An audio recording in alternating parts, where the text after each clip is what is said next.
agreed to something that Artie wasn't really into agreeing to. I haven't agreed to anything, Robin. I agreed to getting $5,000 for the show. Robin, I said we were talking about doing bigger things. Right. I said, Artie, are you in? And he goes, yeah, I'm in. All right, that's all it was about. But you know what? Let's be stupid about things. Let's not align and do gigantic shows all over the country. Let's just stay separate if that's what you want. Well, this is getting very sad. Steve, go ahead. I'll give two more people say in this. Steve, go ahead. Artie, you stupid guinea bastard. Let me tell you something right now. You're not pissed off over the fact that you didn't get paid. You're pissed off for the fact that you didn't get more money when after the show you said, you know what, I should have got more money for that fucking gig. I don't feel that way. No, that's exactly not true. how you feel, Artie. That's bullshit. No, that's not true at all. No. Bullshit. I just want the money that was offered to me. If he's going to be underpaid, he wants to be underpaid right away. Let me tell you something. Do you think that Andrew Dice Clay is not going to pay you? Are you kidding me or what? No, sir. I know he's going to pay me, sir. Artie I know. feels he shouldn't have to. And I do, I have sent the check now. That's why I don't understand why we're fighting. Like I keep saying, I'll apologize one more time. If I would have known that I'm not going to do it in an antagonistic way. If you wanted that money that night, because we discussed the money, and you said something to me, I just would have had a check cut to bring with me. But I didn't have checks to bring with me. I get paid at... Is that fair, Artie? Is that a fair statement from Dice? I wasn't looking to snub the guy. Artie, why is that not fair? No, I mean, I expected to get paid. Honestly, I expected to get paid that night, but I didn't know that. I really didn't know that. Maybe he has a different business procedure that you're just becoming aware of. I started this trip. I did the Mandalay Bay in Vegas, came back to New York for Borgata, then went to Florida for shows, and then went back to Mandalay Bay. I took care of this on Monday, which was yesterday, and it had nothing at all to do with what you were yelling about on the air. I mean, it's just how I wasn't yelling about anything. I mentioned it that I didn't get paid yet, and Howard found it surprising that I didn't get paid yet. Yeah, but you know what? Howard didn't do the gig. This was our thing. And you could have called me and left me a message going, Dice, even after a week. No, you said to me you were surprised you didn't get paid. We wouldn't have known you hadn't gotten paid unless you brought it up. No, I said I haven't gotten paid yet. Right. And you were like, did Dice get paid? I'm like, I think so. What I'm saying, Artie, if it bothered you at all, you could have just left me a message going, Dice, I haven't received my check yet. My agent called your agent a million times. My father is on the phone now. Could somebody bring some clarity to this? If my father gets on the phone, you know he must be worked up. I don't know what's happening. Dad, what's happening here? Oh, look, first of all, I'm exhausted. I've been listening to this friends, with this hot weather. No, I just want to give my 2 cents. I see two people who have different modes of operation. Right. Okay. So that's the whole argument. So one man has one operation and the other guy has another operation. Nobody decided beforehand how the operations would gel. So now you find there was a mistake because one guy didn't know how the other guy felt. So all you have to do, each one of you say, look, in the future this won't happen. It was a mistake. I'm sorry it happened. I was in business with 3 other guys, 4 partners. And if we didn't use this philosophy, we would never stay. You'd have been like this every day. Now, Dad, when you were in the recording business, I remember people would record, and then some months later they would pay you. Of course. Yeah. Well, I mean, that's a different kind of business. That's not a direct thing. I wouldn't even, you not comparable. Yeah. Right. Yeah, but I also don't think it's worth destroying the friendship we're building and what went on in that crowd. I mean, that crowd was one of the most intense crowds I've been in front of years, and I do feel it had a lot to do with me and Artie together. All right, so this was instead of fighting. Dad, you're saying this is a difference of business practice. Listen, just to give you an example, I mean, how to handle things. Well, there's Barry Bonds and Giambi. Giambi went to the court. He told the truth. The other guy's boozing around the bush. Now, what do you have here? Giambi now is a big hero in Yankee Stadium. He's doing great, and nobody's looking to get him. They're not investigating him. So the whole idea is you got to come forth and say it was a mistake, and in the future it's not going to operate that way. This is the way it operates. As long as the two of you were successful together, the other thing is chicken shit. Yeah, well, that's how I felt. That's why I keep going. Hey, I'm sorry, I didn't realize. I guess Artie is feeling sensitive because he's the guy still without the $5,000, and I understand that. Ben, do you think Artie is overreacting? No. No? I don't. I disagree. I don't. You know I why disagree. I don't think Artie's... Let me tell you what my... All right. feeling. Artie's not overreacting.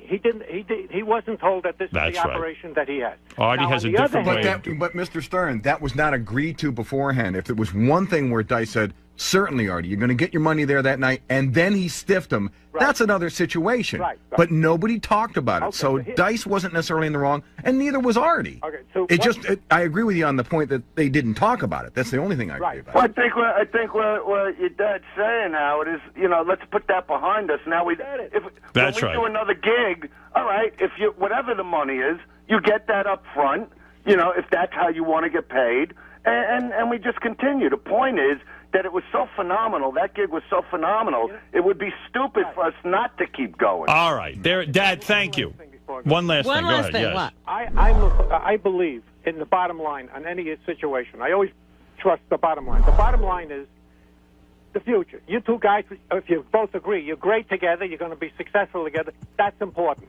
Artie doesn't want to be together. Artie doesn't That's like the this. thing here. That's a whole other Listen, thing. listen. Artie, go ahead. Here's the point. If you we know a lot of comedians. Get them on the phone. See how the comedy business works. I want to know. Let me do that for you. I want to know. I want to know how long they've waited for checks. All right, after. Dad, thank you. I have never seen this much craziness Dad, over the check. Artie, you're right. I mean, this is ludicrous. It shouldn't be that. That's why I said it's an overreaction. There's something else here. Yeah. No. You see, if he's operating in a ludicrous way that's not satisfying to you, he's wrong. And you also don't accept his way of operating, so you're wrong. So in other words, it's past that point. Right. Listen, I'm admitting I'm not going to make anything up. Nothing was discussed. I never said to Dice, "Look, I expect this money tonight." He never promised that to me. But we're in the same business, and I'm saying there's sort of. I've been doing comedy a long time. You get paid usually, if not that night, within a couple of days. So it's been 10 days, and this conversation started with me going, Dice, when am I going to get the check? And then as it rolled on, Dice claimed he made a phone call, which I didn't get. Wait a minute. Wait, say that again. I missed that. All right. Wait, let me hang up on my phone. Dad, thank you. Okay, I'm getting off. All right, thank you. I hear what Artie's saying.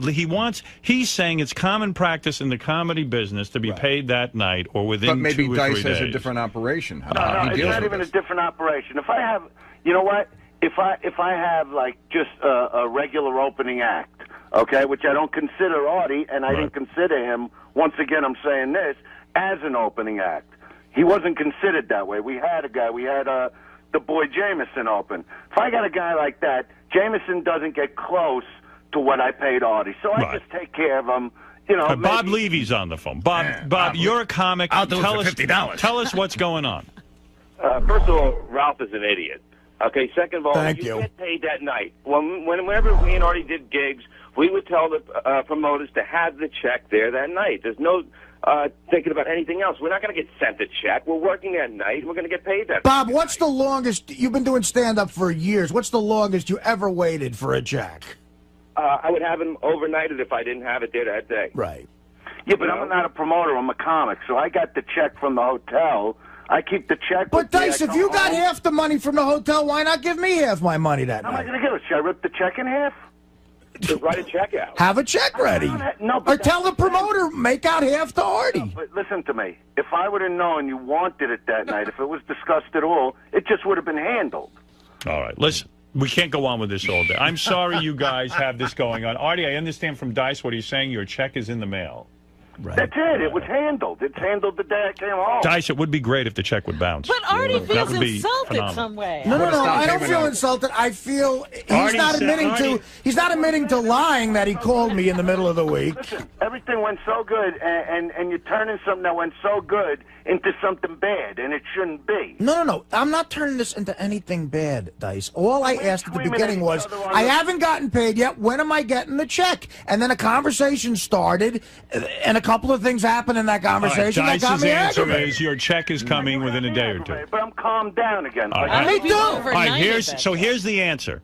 But the big eye opener is, for the last 4 years, I've sat down with my agent. I did 5,000 people in Philly once, and I said, listen, how do we get Ralph Sorella to a gig? Oh, it was. How do we get Ralph to come? Ralph, You seem to have really ticked Artie off more than I anything. think I figured it out now. What? Here's the problem. The reason, and I think everybody agrees, Artie is overreacting. Robin's saying it, Fred's saying it, but you're going to attack me. That's okay, Artie. I'm not attacking you. I'm not attacking you. I think Artie needs distractions in his life to make himself miserable, whether he's fucking up his relationship with Dana, whether he's eating himself to death, whether he's getting mad that he didn't get $5,000. He needs something to be upset and distracted He was. about. Ralph, how much longer should I wait for the $100 you owe me? You're going to be waiting forever. I know, of course I will. And we just have to accept the fact that... What is with that, Ralph? Why do you owe him $100 and you're not paying him? Artie put in a bet for me. I lost the bet. You owe him $100. I lost the bet with Will, too. And I said, Will, just pay him the money because I wasn't at the Will, station. please come in here. Please come in here. Why should Will have to be responsible for your debt? I'm going to go ask Will, who hardly makes any money. Artie, I'll be in Thursday. I'll pay you Thursday, okay? That ain't happening. All right, so that's 2 years. Well, you know, you want This whole thing is crazy to me. I got to be honest. Just listening to this whole thing. Well, I don't understand why you couldn't just call me and go, I didn't get my check yet. I did call you. My agent called your agent. I knew you were on the road, and I was on the road, so I figured the agents would deal with it. The answer to your question, let's get back to it. The answer to Artie's question as to when he is going to be paid is, I would estimate that if Dice sent the check yesterday, I don't know if he FedExed How was it sent? How was it sent, Dice? Who cut it? I called my accountant and I said, cut a check to this guy and first I got the agent's number. I called the accountant. I said, this is his agent's number. What is it? Am I right with his first name? Yeah, right. Okay, all right. So you at least know I know that. I said, this is his name. Call him up now and send the check. All right, so the check... So you found the number that you lost. The road manager. I also Dice, you told me you lost the agent's number. What's that? You told me you lost my agent's number. Where'd you get it from It was again? the agent's number, and I went through a million papers that I got on the road. It was written on a little piece of paper. I found it, and I called my accountant. What is this, a fucking murder trial? No, you're lying, Dice, and you're backpedaling. Oh, my God. I have no reason to lie. What is wrong with you? Well, why would you say you said you lost my agent's number? Yes, I lost the little piece of paper you wrote. And then it you on. found it again. As you know, when you're on Would the you road, pray to St. Anthony? You collect all kinds of papers, okay? So I went through all of them. I'm wearing my found medal. it. Maybe he used this. You know what? But yesterday was also the first time I'm even hearing about this. Ross Zapin wants to come in and defend you, Dice. Good. Bring him in then. All right, let's hear what he has to say. This is the craziest. This is what happens sometimes. For $100. I'm here to defend both of you guys. I think the biggest mistake here was you guys are talent. You've done shows before. Your representative should have called his representative and kept the two of you out of But it. Ross, they did. My agent called his. I got my Okay, agent. but you want to know on something? You also let me tell you this, Artie, and it's something I won't discuss on the air. There are some problems right now with my particular agent, so I haven't even talked to him. Okay, he actually did call me yesterday, and I didn't call him back yet because of something else going on. Okay, which has nothing to do with you. All right. Well, we won't get into that. Fine. Ross, I want to believe. I got to say this. I believe your agent called him. I just haven't talked to my guy yet. Okay? Ross But in the Zapin. meantime, without any of that, I still called my accountant and I took care of all my bills and all the guys I had to pay. Ross Zapin, I want to thank you for nothing. You clarified nothing. No. But I made the point. But let me go back. But if I got to say this about Ross. See, I talked to Ross and I told Ross how incredible that show went, and he was happy to hear it because he was even smart enough to go, you know what? You two teaming up is an incredible. He was even smart enough. But wait a second. I just want to roll back. I've never heard that before. Nobody's ever called Ross. And Ross, who are you again? I'm nobody. Ross, who are you again? Just so people know. Well, what is your title here? Vice President Promotions, Event Marketing. All right, so this is a guy who knows something about it. But I have to, my previous history was I booked Dice when I worked for a concert promoter, and I've been in the business. Now I know you're closer to it, Artie. Howard, I'm going to say this just to let people know who Ross is. When I first came into New York, before I ever even did your show, okay, before I even went on your show ever for the first time, I'm talking years ago, Ross was the first guy to bring me into New York and put me in contact. All right, absolutely. He was working with Ron Delsman. All right, That's this right. is a man who knows. All right, listen. Here, let me sum this up. Wait, I got to get out of this for a second. So let me sum it up. I think I can I help. don't think you can. No. No, I think I can. Can't be done. Let me help. He feels like he's responsible for the show. Artie has a way of doing business. It's like my father said. Artie has a way of doing business. He's been in the nightclub business for his whole life. Ever since he stopped being a But this was a minor mistake. He is acting as if Dice killed his brother. He understands it was a different way of doing business, but he feels what's compounded it is a series of statements that is infuriating him. Ugh. I think he had an axe to grind. Am I right, Artie? Before this even happened. No, honestly, Fred, I didn't. I was very calm Artie at the beginning. thought that he should be paid. You want to know something? Here's three things. Number one, I think Artie thinks he was underpaid. I think I don't think that's it. Let me finish. That. That's number one. Number two, I think he thinks he sold it out. Dice has a different opinion. I don't think Number that's three, it. the third compounding factor is he didn't get paid. So if he thinks he's underpaid and he thinks he sold it out and he didn't get paid, he's coming in with an axe to grind. Right. And I have one question for Artie. When Dice asked you that day to do the gig, were you actually happy that he asked you, or did you feel like you were put on a spot and you didn't know how to say no? No, I was happy to work with him. But absolutely. Did you have any misgivings about doing it, especially since you had another gig coming up and it was kind of bad timing? The scheduling was a problem, but no, I love the opportunity to work with him. No, definitely, I was happy to work with him. But it was also a great opportunity to see how that show came off, right? Yeah, it was and the show came off phenomenal. I don't think the problem. I think Fred is wrong. The problem is Artie expected to be paid that night. But shouldn't that have been communicated up front? Yes, it was a miscommunication. Yeah, you're right. I did not Artie communicate thinks that. That's something that should be known. It's not something you need to teach. Not even that. But should Artie have to? But should Artie have to communicate that to Dice? Should Artie's agent have said up front, "Hey, this is what the deal is"? Artie thought that that's something that comics know. That's what he thought. That's ridiculous. But Dice has been doing ridiculous. It is ridiculous to think somebody knows It's a misunderstanding between two guys. And then to carry on like this. No, it's compounding because things are being said. Let me ask you a question. What really got me mad was Dice said he called me in the middle of the week, and he did. But he says he did. Is he going to lie about it? I'll tell you what's stupid. See, we're having an argument today, Artie, and when I left that gig, all I'm thinking of is where do we go next? What's the bigger venue we play, okay? Now, of course, we could both do our own gigs separately, but you there? Yeah. Where would I go? He's left. No, because I'm on the fucking phone, okay?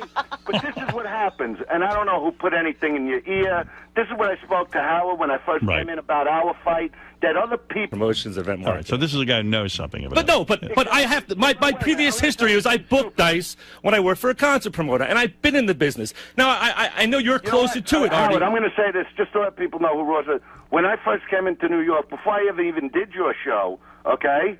before I even went on your show ever for the first time, I'm talking years ago, Ross was the first guy to bring me into New York and put me in contact. All right, absolutely. He was with Ron Delsner. All right, this is a man who knows. All right, listen, here, let me sum this up. Wait, I got to get out of this for a second. So let me sum it up. I think I can help. I don't think you can. No, I think I can. Can't be done.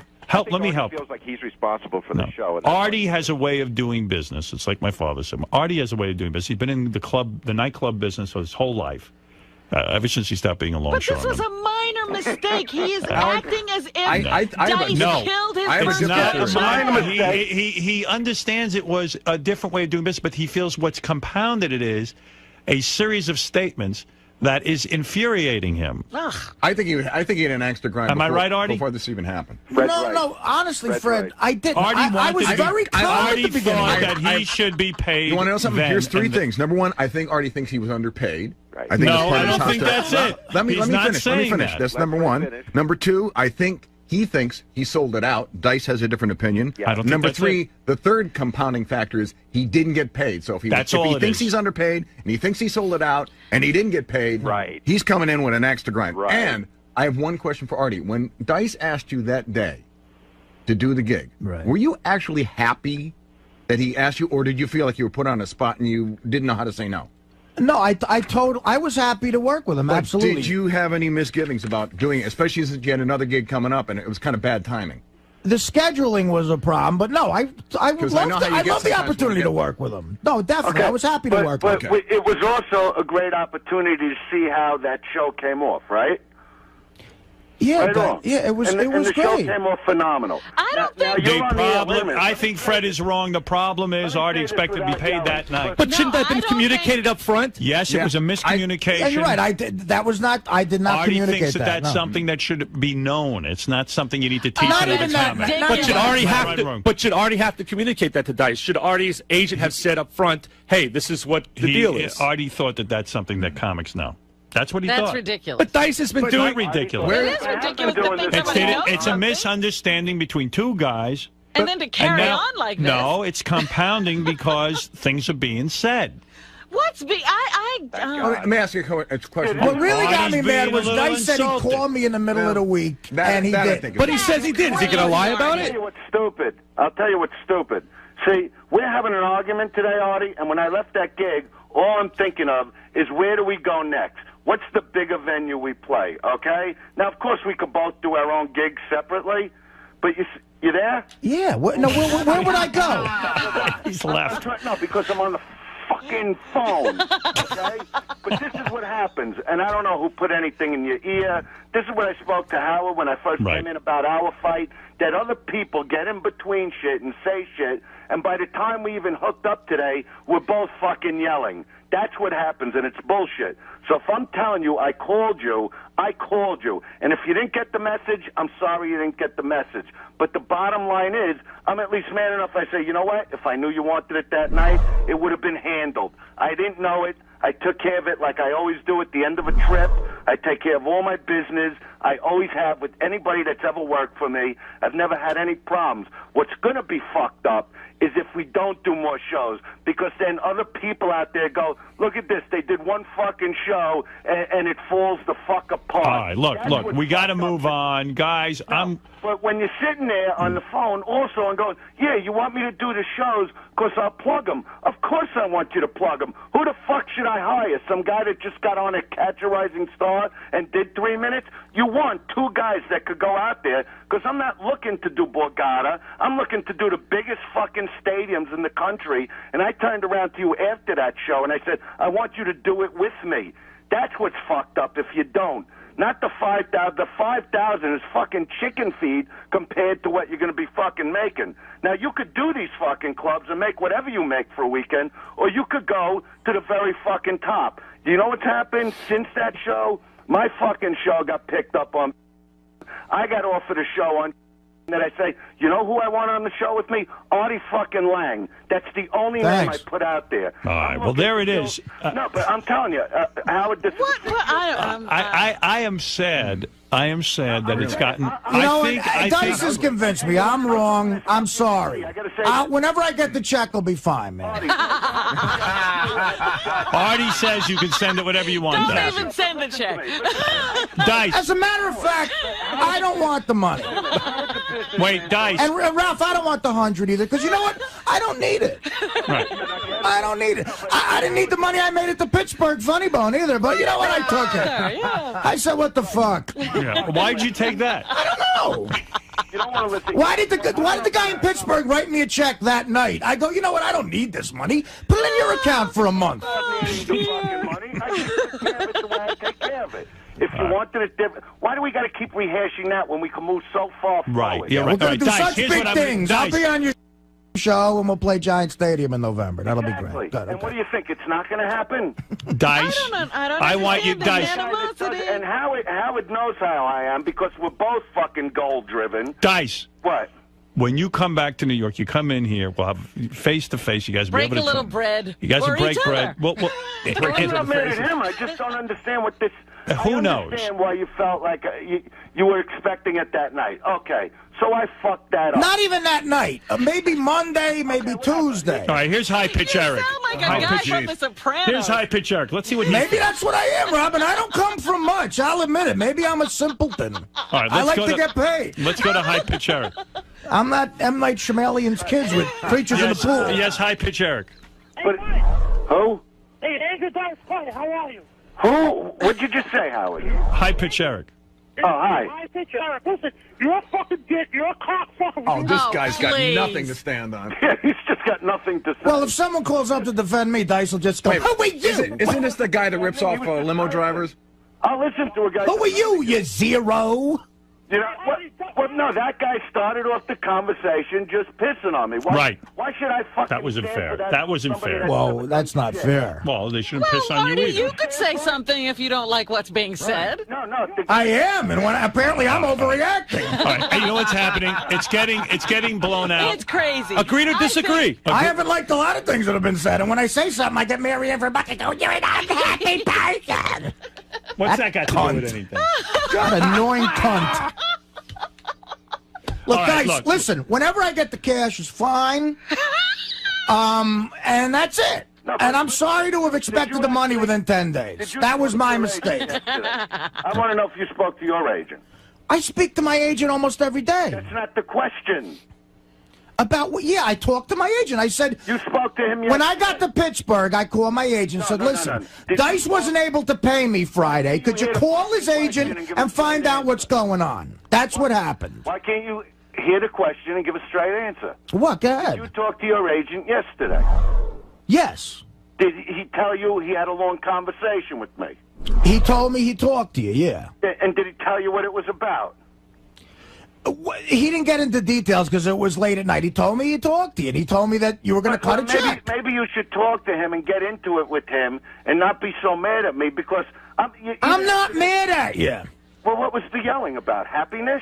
Yeah, you sound like You're saying things that are like a little confusing. No, I will tell you this. He called me, left me a message Sunday night, said, hey, I'm back in town, give me a call. Right. I know for a fact from the day he came to do the show here to the Borgata, to Florida, back to Vegas, back to LA, he was not in town. He just got home. He just got home Sunday night. He called yesterday. Coincidence that you happened to come up in a conversation yesterday, didn't get paid? I doubt it, but okay, maybe. But he just got back to town, and he was writing you the check yesterday. In fact, I told him to just send a paper bag here with $5,000 cash, but that was too late. Listen. I got to get on a plane to throw him. All right, listen, Dice, if you had gone on a 3-month trip to India, Artie, would I have gotten my money in 3 months? You would have got your money sooner than that. It would have took 2 months. All right, here's come on, why can't we put this behind? Let's put it behind. He now knows what you expect. Listen, I just admitted I'm wrong. You're right in this whole thing. I'm sorry for bringing it up. All right, so we doing the gig or what? What gig? The gig. There's no gig on the books right now. All right, listen, Can you talk about the gig? I want you guys to talk about this in person, not on the phone. We will, but all right. did you get my message yesterday? Did he Yes or no? call you yesterday? Yeah, did I call you did. You called me yesterday, yeah. So why didn't you call me back? Because I thought it would be funnier to do this on the air. No, I didn't want to talk to you about... I would have talked to you about this on the air. But What? I had other things I had to know yesterday. Like what? What do you want to know? I can't talk about it on the air. All right. All right, Jessica Hahn, what do you want to add to this? Who, me? Howard, I think, Dice, you are so full of crap. You call Artie in the middle of the night when you're on Ativan. Suddenly you can't call him. Artie just wants to get paid, and you give Not Ativan. whatever, and you're... Well, why don't you have your facts straight? No, if you know... Why... Dice, what were you on? Here's where Dice cuts off people who are trying to defend him. Ambien. What's the big deal? He wants to get paid. He did it. Just Did you listen to the whole conversation, honey? Full of crap. You go through these long speeches about how big you are and how Artie didn't sell seats. Yeah, and who am I even talking to here? Once Jessica again, Hahn. Somebody with tits thinks they got a brain all of a You sudden. knew Sam Kennison was a better comic than you ever were. Well, what are we bringing You know what? that I up? love Kennison. All right? All right, listen, Dice. Again, let's not attack Dice. That's not what this is about. Yeah, no, that's not... No, that's we not shouldn't about attack you, and we shouldn't attack Dice. This is a money... When did Artie get attacked? Artie. No one attacked me. I didn't say anybody attacked me. But he puts these dummies on. All right, can I say something? I'm not in charge of the phones. Can I say Who's something? in charge of the phone? Can I say something? Yeah. Artie? I love when it gets quiet. Yeah, I know, it scares me. It's all of a sudden. What? It's beautiful. Artie. I think it's insulting that you want any money. I agree with that, Howard. I agree with you, man. Howard, He said it wasn't I don't need the about $5 money. grand. You really You're right, don't. I don't need You it. live in Jersey by yourself. You don't even have a girlfriend anymore. I got enough money. You got a lot of money. Yeah, I got enough I money. understand where he's coming from, Howard, and to me, it's just miscommunication. No, Dice, I'm going to settle this. Artie, you owe Dice $3,000. I'll get it to you next week. All right, now, the money's coming. You got 10 days. Yeah, the money will be there this week, obviously. All right, that's good. And then you guys will discuss your relationship moving forward. Actually, before you mail it, I'll be in L.A. tonight. I'll come get it from you. Are you really going to be here tonight? I'll be there tonight, yeah. Where are you going to be? I'll be at a hotel in Hollywood. Announce where you'll be so everyone can come see you. What do you want me to tell you? Huh? No, if you're going to be here, I need to see you. Well, I'll be working the whole time I'm there, but No, but I need to see you personally. Well, come where I'm working then. Do you want to be paid up front for that? How much to see you? Artie is shooting. You're coming in for that Entourage. Yes, Artie is shooting an episode of Entourage. We can't. Not on the set. Yeah. All right. Because if I come to the set, it creates mania. You don't want to steal Artie's moment? Yeah, I don't. You know, Howard. You know. Howard understands. All right. All right. Listen, I'm going to let you guys work. You're right. this out. I'm wrong. I'm the asshole. All right, I'm the guy that I got to take a I'm glad break. you finally came to your senses. Oh, yeah. All right. Artie admits he's an asshole. I admit this was completely out of line. How dare you? All right, but when you come here, serious, I want you to call me. That'll be good. You guys will get You're together. going to call Dice when you get to L.A. That's all. All right. I'll Guys, call thank you, Dice Clay. Thank you, Andrew Dice Clay, the great Andrew Dice Clay, the great Artie Lang. Thank you very much. All right. Bye-bye. All right. Oof. It's good. You owe Dice money now. I hope he doesn't need it. That was beautiful. Well, you take your time paying it back. That was fucking beautiful. You guys are crazy. That was beautiful. I mean, you know, money's money, man. I mean, But you said it wasn't even about the money. Right. Yes, it was about when I was getting paid the money. No, he said when he took the gig, you wouldn't even have to pay me. Right, but you offered me money, Rob. What am I supposed to say? I'm like, yeah, okay, I'll take the money. Never seen anything like it.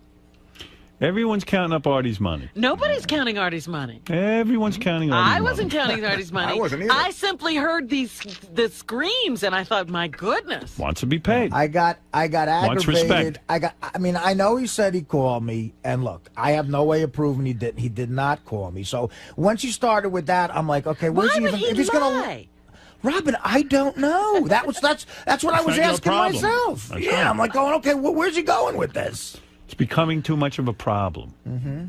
I don't think you two. Look at me. Look at me. You know, arguing is good for you, and I'm going to tell you why. You didn't eat through that whole thing. That's right. You haven't even eaten. Maybe I was you should drinking. argue all day. I was drinking soda throughout the whole thing. That's good. You didn't miss a meal. You didn't miss a calorie. Yeah.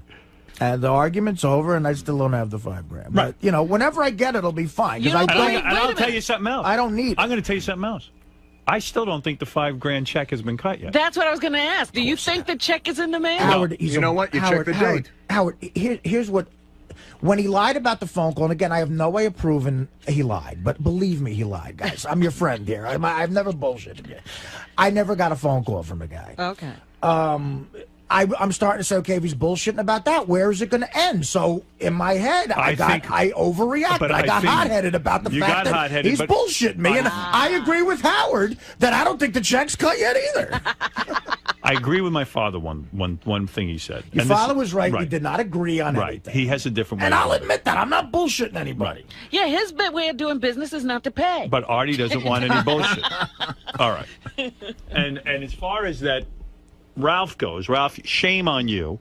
Right around the same week that I made a bet with Artie, I made a bet with Will. That has nothing to do with That's not Artie's problem. Wait. It's not Artie's problem. Listen to me. Just hear me out. So I said, Will, you see Artie every day. I'm not there every day. I was hardly ever there at that station. And I said, just pay Artie for me. And Will didn't. How long ago was this? 2 years. 2 years. But then, and you haven't run into Artie since then. But Ralph, I've been away. Ralph, Will is not Artie's responsibility. I've been away on business. I'm calling my accountant. I just got back. See, Ralph, now you're getting funny. Now, that doesn't work for you. But Ralph, what about the other $50? Right, still? that's the other thing he's leaving out. 100, Will. What? It's 100. No, it wasn't. That's bullshit. You just admitted off the air it was $50. I did not. So it was half the money, and that shouldn't be Artie's problem anyway. It shouldn't be. So?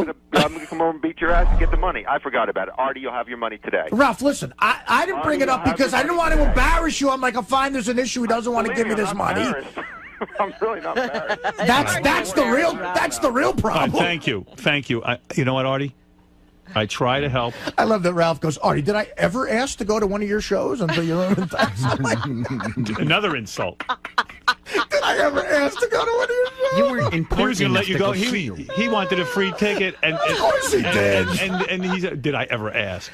What an honor. Did I ever let you give me a ticket? Did I ever before? try to mooch off you before you started working with Dice? Did I ever ask to go to one of your shows? It's like I'm going to go, wow, no, Yeah, Jesus. it might have been a good argument if he was paying for a ticket. Whatever. Yeah, you know, look. I'll get the money when I'm glad you and Dice talked it out. Right. I believe you will. You feel resolved, Artie? He clearly cut a check, and it's on its way. Maybe. Howard, do you think he cut a check? It slipped I don't my think it's mind. been cut yet. You don't think it's been cut yet? No. So you're going on record as saying that? Yes. Okay. So you calling Dice a liar? All right, let's have a bet. I'm All saying right, Dice. No, I'm not calling Dice a liar. I'm saying that Dice now has called his accountant. But you know, accountants. He's going to drop everything and write you a check? What about You'll get a check within a week, I'd say. Okay. Within a week. Yeah. Anybody say it's going to be longer than another week? No, he'll get it. Now, what within a about week. the fact that anyone else here that I gave him my agent's number that night, and then he said he lost it? Well, he didn't say he lost it forever. He lost it temporarily. Oh. Another misunderstanding. Is it possible Dice is such a genius that he delayed payment just to get this whole conversation Yeah, to going? get some more plugs. I doubt it. I doubt it. All right, look.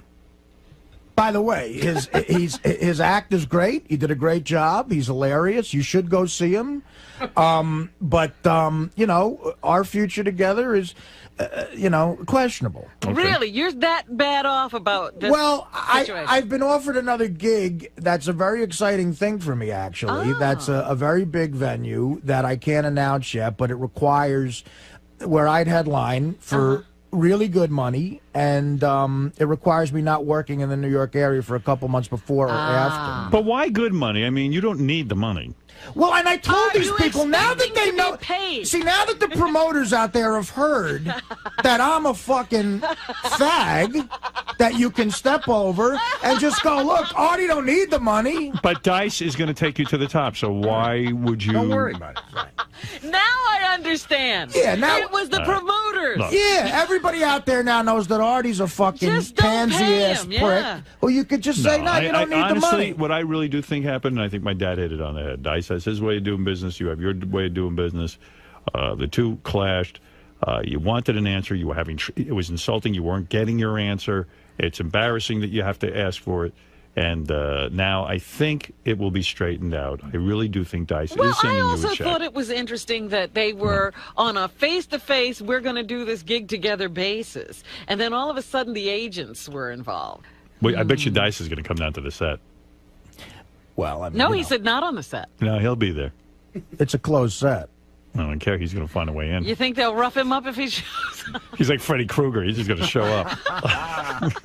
Will the bouncers take care He's of like him? Jason You with the better mask. show up. You better show up with my $5,000. Oh, jeez. You're not talking until you see money. Okay.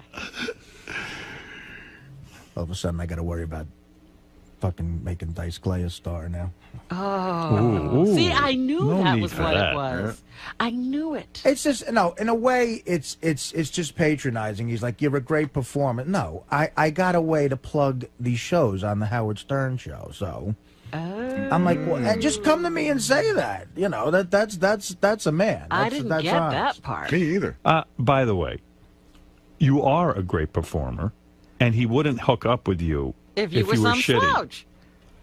He could have hooked up with Sal and Richard. But he never saw me do stand-up. No, but I think he was pleased with what you did, and as you were pleased with him. Stop it. Right. Take a sip of your soda. This is the part where I was saying we got crazy Artie involved here. What kind of soda are you drinking, pal? Pepsi. Pepsi, all right. Maybe you ought to switch to Coke. Pepsi's jacking you I'll up. drink whatever's fucking there. I'll river dirt, you cocksucker. What if Dice airdrops himself into the set of Entourage? Find you. All right, listen. And I think, by the way, I know Dice was getting into the physical intimidation thing about being in the same room. Fuck that. I know one thing about you, my friend. You can fight. Can he? It was all county. Yeah. Have you seen him fight? Weren't you an all-county? All county third I was a baseman. baseball player. That doesn't mean you can Could hit him with a bat. But no. But the thing is, like I've been in bar fights. I'm not sane when I lose my temper. Yeah, you're not. So put it this way: if we ever got into a physical confrontation, he might kick my ass, but he's going to have to kick my ass. Yeah, it's not going to go. It's not going to happen easily. You're not backing down. No. It'll be a fight. He would have to sucker punch you.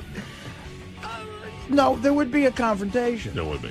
Because fuck it, because I don't want anybody fucking with me and my living. You know, this is, I mean, and then if he's gonna, I mean, you know, you're right. It's physical. I mean, I'm not scared of him as a fighter. He wants to fight me. We'll fucking fight. Jeez, I love you. Boxing What match. a nutcase he is. I love it. I am. I'm a little nuts, Robin. I really am. I'm out of my mind. Oh, you're too beautiful. I mean, I've ruined a lot of What do you great think- shit in my life. All right, let's take a break. Everyone calm down, and that's it.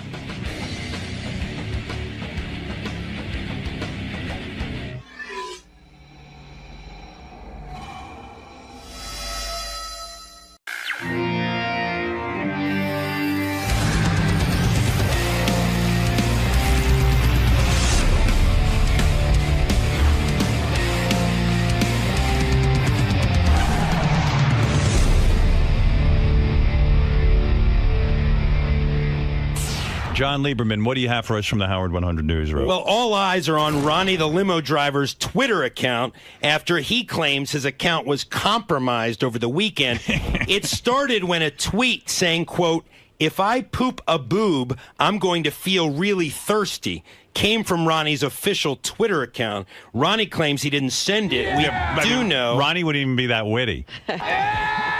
We do know it came from his official account over the weekend while he was out west performing a couple of block party dates. Is it possible somebody took his phone and tweeted from it? It is possible that happened, though he claims he always had the phone in his possession. You're totally full of shit. Whoa, whoa.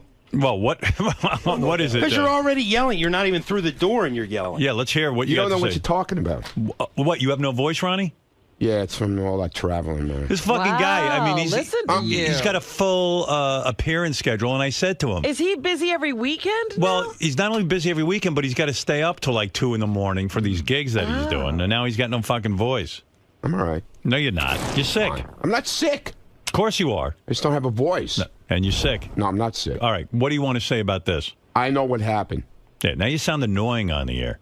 Why? It's a different voice. Because your voice is annoying when you're sick. I'm not sick. All right, what do you want to say to John? Go ahead.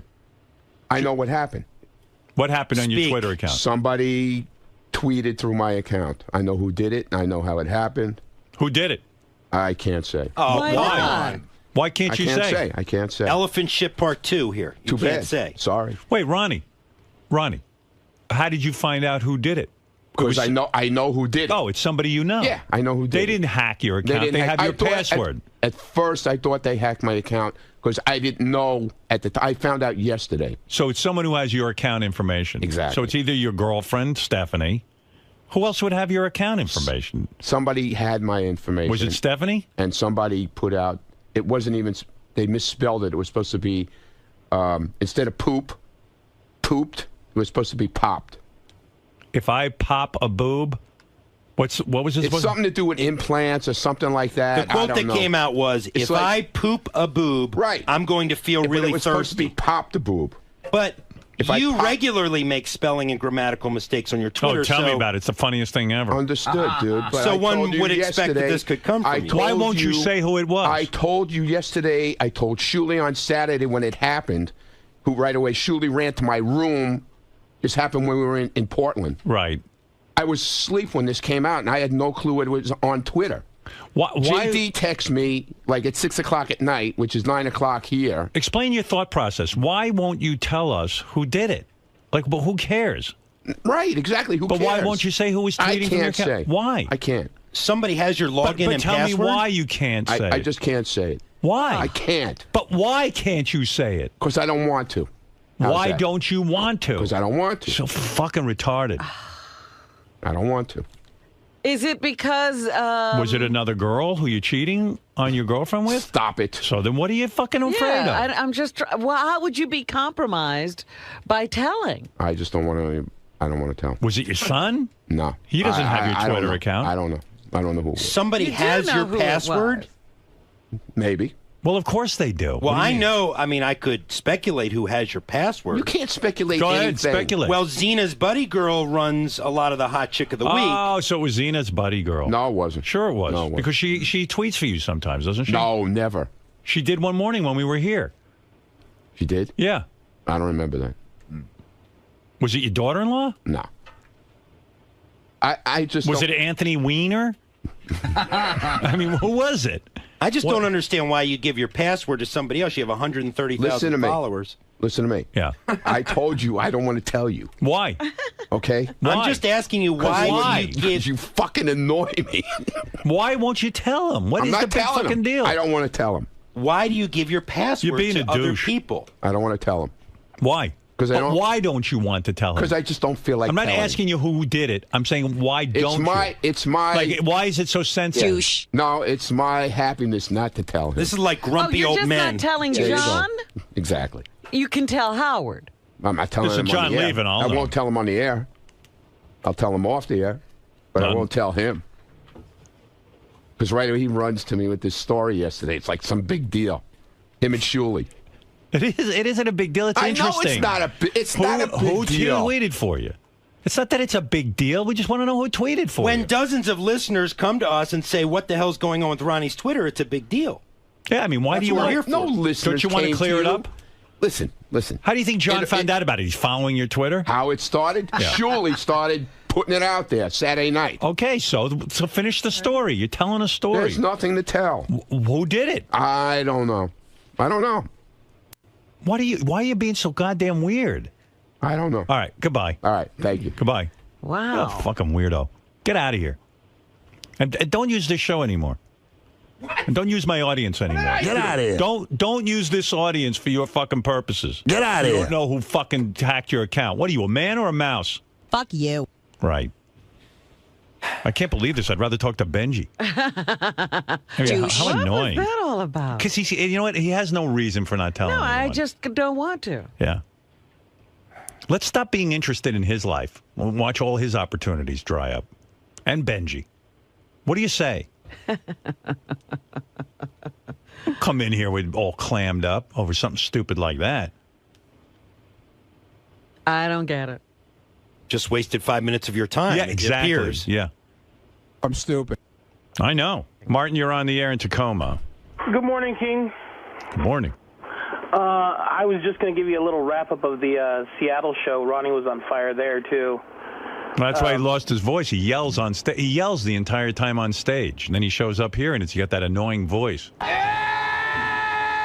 the hell anyone could make that sound and have a voice is beyond me. Yeah! I wouldn't even know how to do that. Yeah, he invaded both Shuley and Yucko's set. He commandeered the mic, refused to give it back. But overall, he was tame compared to Scott. This guy heckled the first guy that came out on stage. From the stage, he's heckling one of the comedians. Yeah, well, Scott the engineer, Ronnie, Shuley. They want you to know they're there. It's their block party. That's their block party. They're doing their thing. Yeah, but it was a hell of a great time, and Good. I really appreciate it. That's what Ronnie told me. He tells me these block parties are very Everybody successful. has a good time. Scott, what's the Guy matter? is totally lying. Ronnie didn't interrupt any comedian set, and I wasn't heckling anybody. Right. That's total bullshit. That would almost be too creative for you to heckle Yeah, really. somebody. You know me. Right. I play sound effects. Scott says you're full of shit. Jason, no, you kept telling Jason, absolutely, Jason was the first guy out. He said, time's up, oh my God, you suck, and then he I started never, making ever said he was that. pulling him off stage. Never, ever. Well, he says you did it, and it seems to make him happy. Shuley Shuley, will tell you. did Scott heckle any of the comedians? Did anything like that happen? I don't think Scott was heckling the comedians. These guys, they're not professional hosts, let's say. So the intros wouldn't be the intros wouldn't be like they are at a comedy club. What are you let's talking say. about? Meanwhile, can I just say something? Yeah. This guy takes Twitter so fucking seriously. No, Howard. It totally ruined his whole night. This guy, you talk about Twitter. That's all he does. No, Ronnie thinks. We're in the air, dude. We're riding from Seattle to Portland. He's in the back of the fucking car on the Twitter. Sure. Hey, you should have heard what was on there. You should have heard what this guy said about last night. Pictures too. Then we get to the airport. The same thing. Oh, you should have heard what this guy said. He was ragging Yeah, but on Ronnie, me. Shuley makes a point. You're way wrapped up into your Twitter account. I mean, Not like him.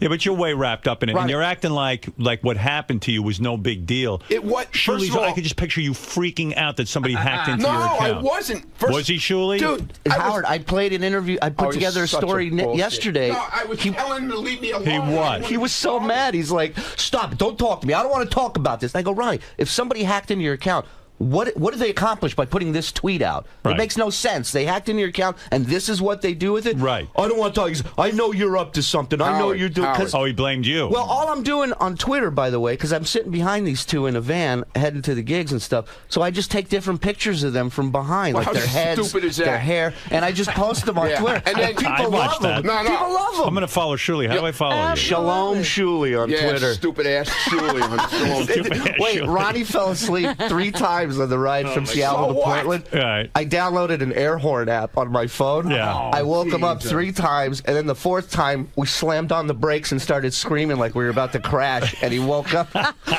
He woke up, called us cocksuckers, and went right back to Well, sleep. that's right. The guy's trying to catch a couple of seats.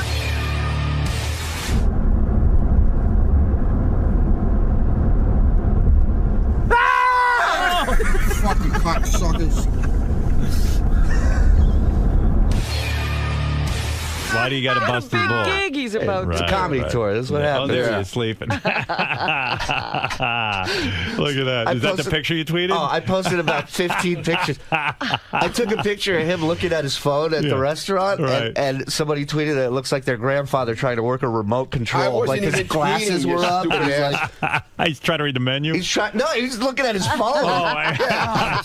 He looks like a 2001 when they see the monolith. This guy thinks every time you're looking at your phone, Right. you're tweeting. I wasn't tweeting. I was actually answering an email. So why are you acting like with the John Lieberman story, like it was no big deal? Breaking his balls. Yeah, but I mean, that is a big deal when somebody starts tweeting from your account, It was right? a mistake. Oh, with somebody you know who... Yeah, exactly. Right.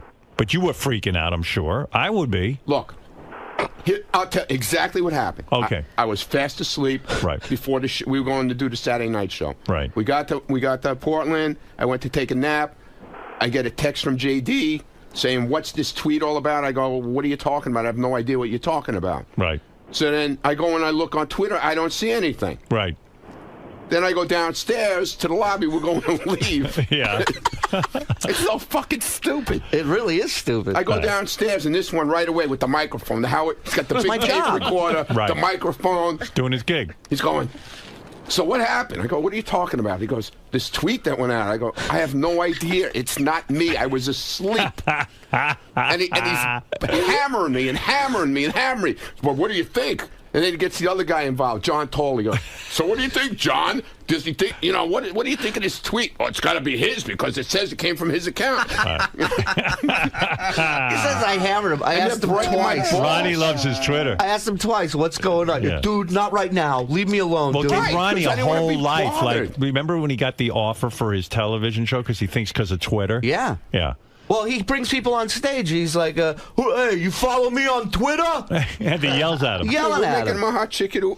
We're doing a hot chicken a week Let contest. me tell you something. This guy has the power. Right. I've never seen Tell somebody. him what happened with the guy. With Did his you listen to girlfriend. the tape of him at that porno? Oh my God! The porno AVNs? convention, the That AVN is- Awards. We Let's sent see what Ronnie. you got, baby. We let Ronnie interview the girls at the AVN Awards, Yeah. and he's like flirting with them, and No, he's I a whole. wasn't. You're a whole character. Dude, I was doing the questions you told me to do. No, I know. It's just funny. I got to play that for you. I'm going to play that for you today. Okay. Ronnie at the AVN Awards. I didn't know Ronnie Yeah, had you'll gone like to that. the AVN And Awards. it was you'll like Stephanie, okay? It was Steph. That's what I thought. Who else would have your Twitter account?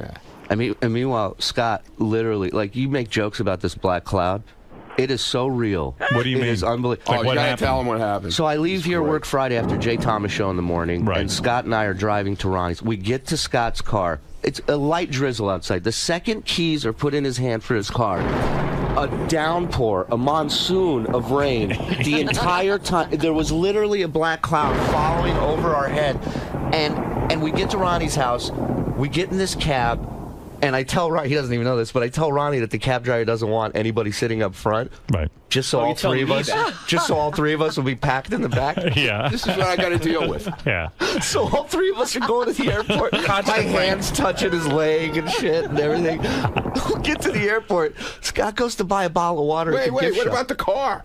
Oh, the car was a piece The of shit. windshield wipers were flying off the car. The woman couldn't see where she was going. And That's he's my like- fault. Scott is. That's my fault. Right. And he's super driver. He's like, "Are you sure you can see out of that side?" Like he's getting involved in her job now. Yeah. We get to the airport. He goes to buy a bottle of water. I'm not lying. Scott. Scott goes to buy a bottle. The register breaks. Stops it. They had to close down the store. They had to close the store. She couldn't ring anybody up. Oh my God. And I tweeted it out, and everybody on my Twitter goes, "Dude, change your flight right now. Do Right. not get on that." Do Like, you usually fly with him? this is my first time flying with these guys. Wow. Yeah. Did you start to get freaked out that all this shit was happening? I got a little nervous. I'm like, dude, this is Scott, really does this happening. go on all the time? No, of course not. I mean, my God, you get in a car, a pouring, torrential downpour. You get in a cab, the cab breaks, the windshield wipers break. You go to the fucking pay for some water, and the fucking cash register closes the whole store down. It's crazy. It's nuts. His mother told him, "There's a black cloud over your head." When he was a little boy, she told him.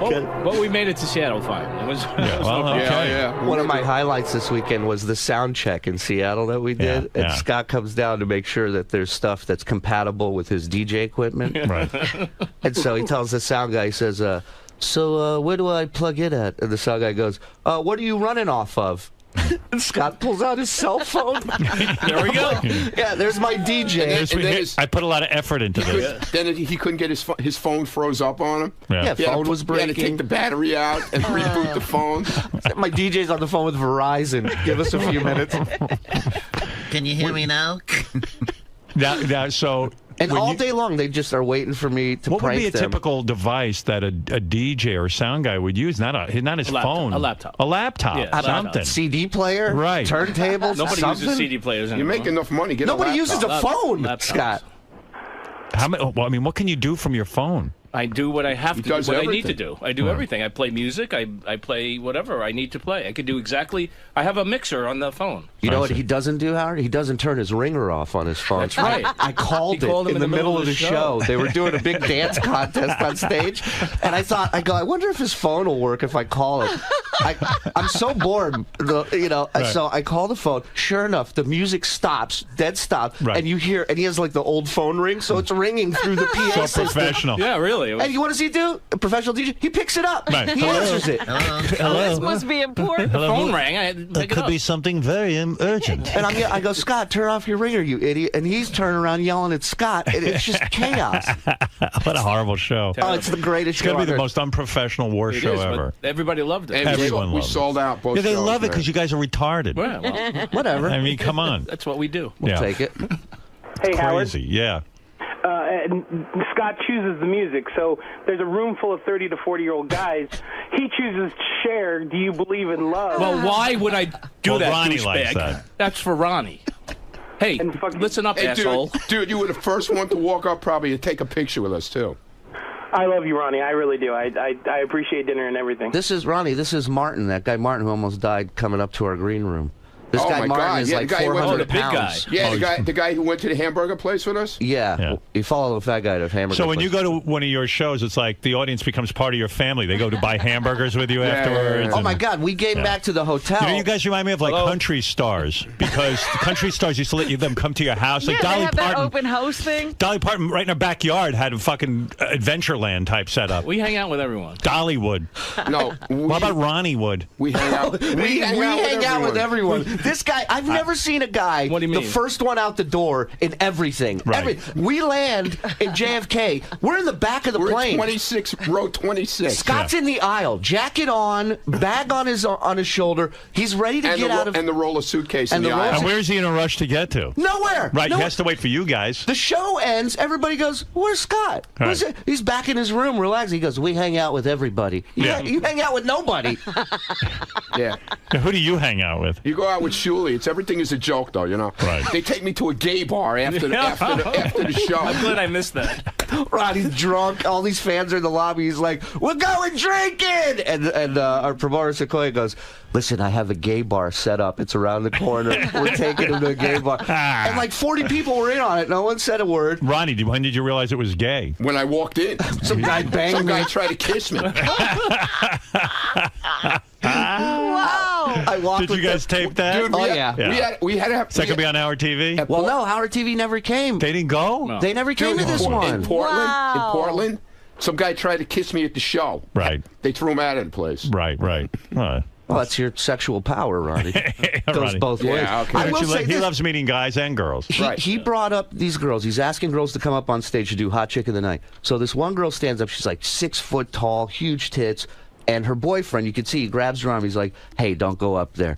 And it's not like Ronnie's saying, we're going to give you money. He just asked for people to come up. The woman keeps going up. The boyfriend stands up right before the stage. He puts his arm on her. He says, if you go up there, I'm fucking leaving. Right. He left. This is how powerful he is. She looks at him, she goes, bye, and walks up on stage. And then she took her top off? Well, no, they did She didn't have to because her top was like all 90% open. She was wearing like a one of dinner those napkin. tops with the hole in the front. What a shock that a chick who goes out in a dinner napkin wants attention. And how about the chicks wanting to sign your boobs? Yeah, there's chicks asking to sign boobs. I was drawing funny faces on her nipples and shit. It was really fun. Wow, Ronnie got power over women, doesn't he? you. Wait till you hear him at the AVN Awards. You'll see. I'll play that for you later. All right, boys. We got. Let's see what you got. What do you have? Oh, little Steven's here? Yeah. All right, so I'll take a break, and then we'll go talk to We're going to be in Steven. Hartford and Stanford. Ronnie Block. Ronnie won't be. Ronnie won't What did be, he but just say? The Ronnie Ronnie will be Block with party will Howard. be in Hartford and Stanford. See how articulate he is? Wait till he hits the stage. He's Yeah, really. awful at It's even everything. better. So who's going to be at the Ronnie Block party in Hartford? JD is hosting. JD's hosting? JD is filling in for Ronnie. Oh, you're kidding. Everybody else have a great time. He didn't want to do it, but I convinced him. You convinced him to do it. Yeah. He's doing me a favor. I've never offered somebody this amount of money and seen him so miserable about doing a gig. How much does he get paid for that? A lot of He's money. getting a good amount. He's getting a couple very of good grand? amount. Yeah. Wow. And he didn't want to do it. No, he's doing it, but I mean, you know, he didn't JD, want it. he's- He didn't want to do it. That's crazy. He said, as a friend, he'll He's help really me out. anxious about the appearance. That's what I'm hearing. And I told him, I said, dude, you don't have to tell jokes or just be you. Just go up there and be you. And Yeah. Are He you doesn't, freaking he out? doesn't know we got other plans from afterwards too. What are you going to do with him? For other gigs. Oh, I see. Well, We're hey, going to force him to make money. JD. I'm not. I understand why you're nervous.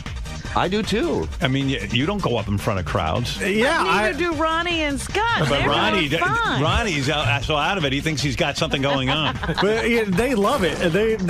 They look to do this. And I'm Scott's so money hungry that he knows he has nothing going on, but he'll go up there anyway and just stare at the audience. You have no idea. Yeah. like I'm not gonna do a hot chick. But JD has enough self-awareness to know that he's a He complete shouldn't be up fucking. there. He shouldn't be up there.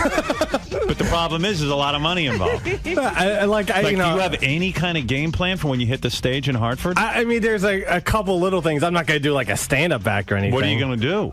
There's a story that I've never told about that I'll probably tell. Home run already. Well, it involves forget it. And it involves Exactly. It involves what? So people can look forward to it. it's a road story with Artie. Oh, you're going to tell Artie's yes. story. Well, no, it doesn't have Artie in it, but Right. it's Something about maybe when you were in Vegas and Artie got you laid? no, it involves a girl though. But See, Howard, the explanation of this story, 10 minutes eaten up right there. Right.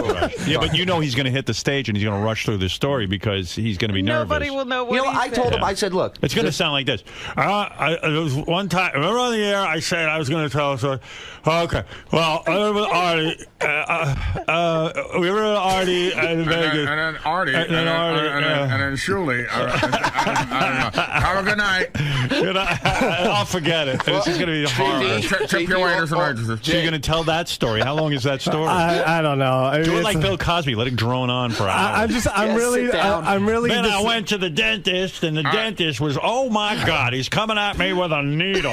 And then I went to karate school. JT, just get ready for all the pranks, okay? I'm not going to prank him. It's Yeah, fun of course. pranking you No, guys. of course not. No, you're not So gonna what are you prank going to him. do? You're going to tell that story. How long does that last? Have you figured out how long that'll last? No, I haven't really done it. I sort of just wrote it down, a little bit, and that's really it. Intro people. I'm just worried of disappointing because like Ronnie's a maniac, and I'm Right. afraid people are going to So come. why don't you try to yell like Ronnie? Go, I can. All right. Yeah. I mean, that's about it. do that. Yeah. Let's some fucking horse.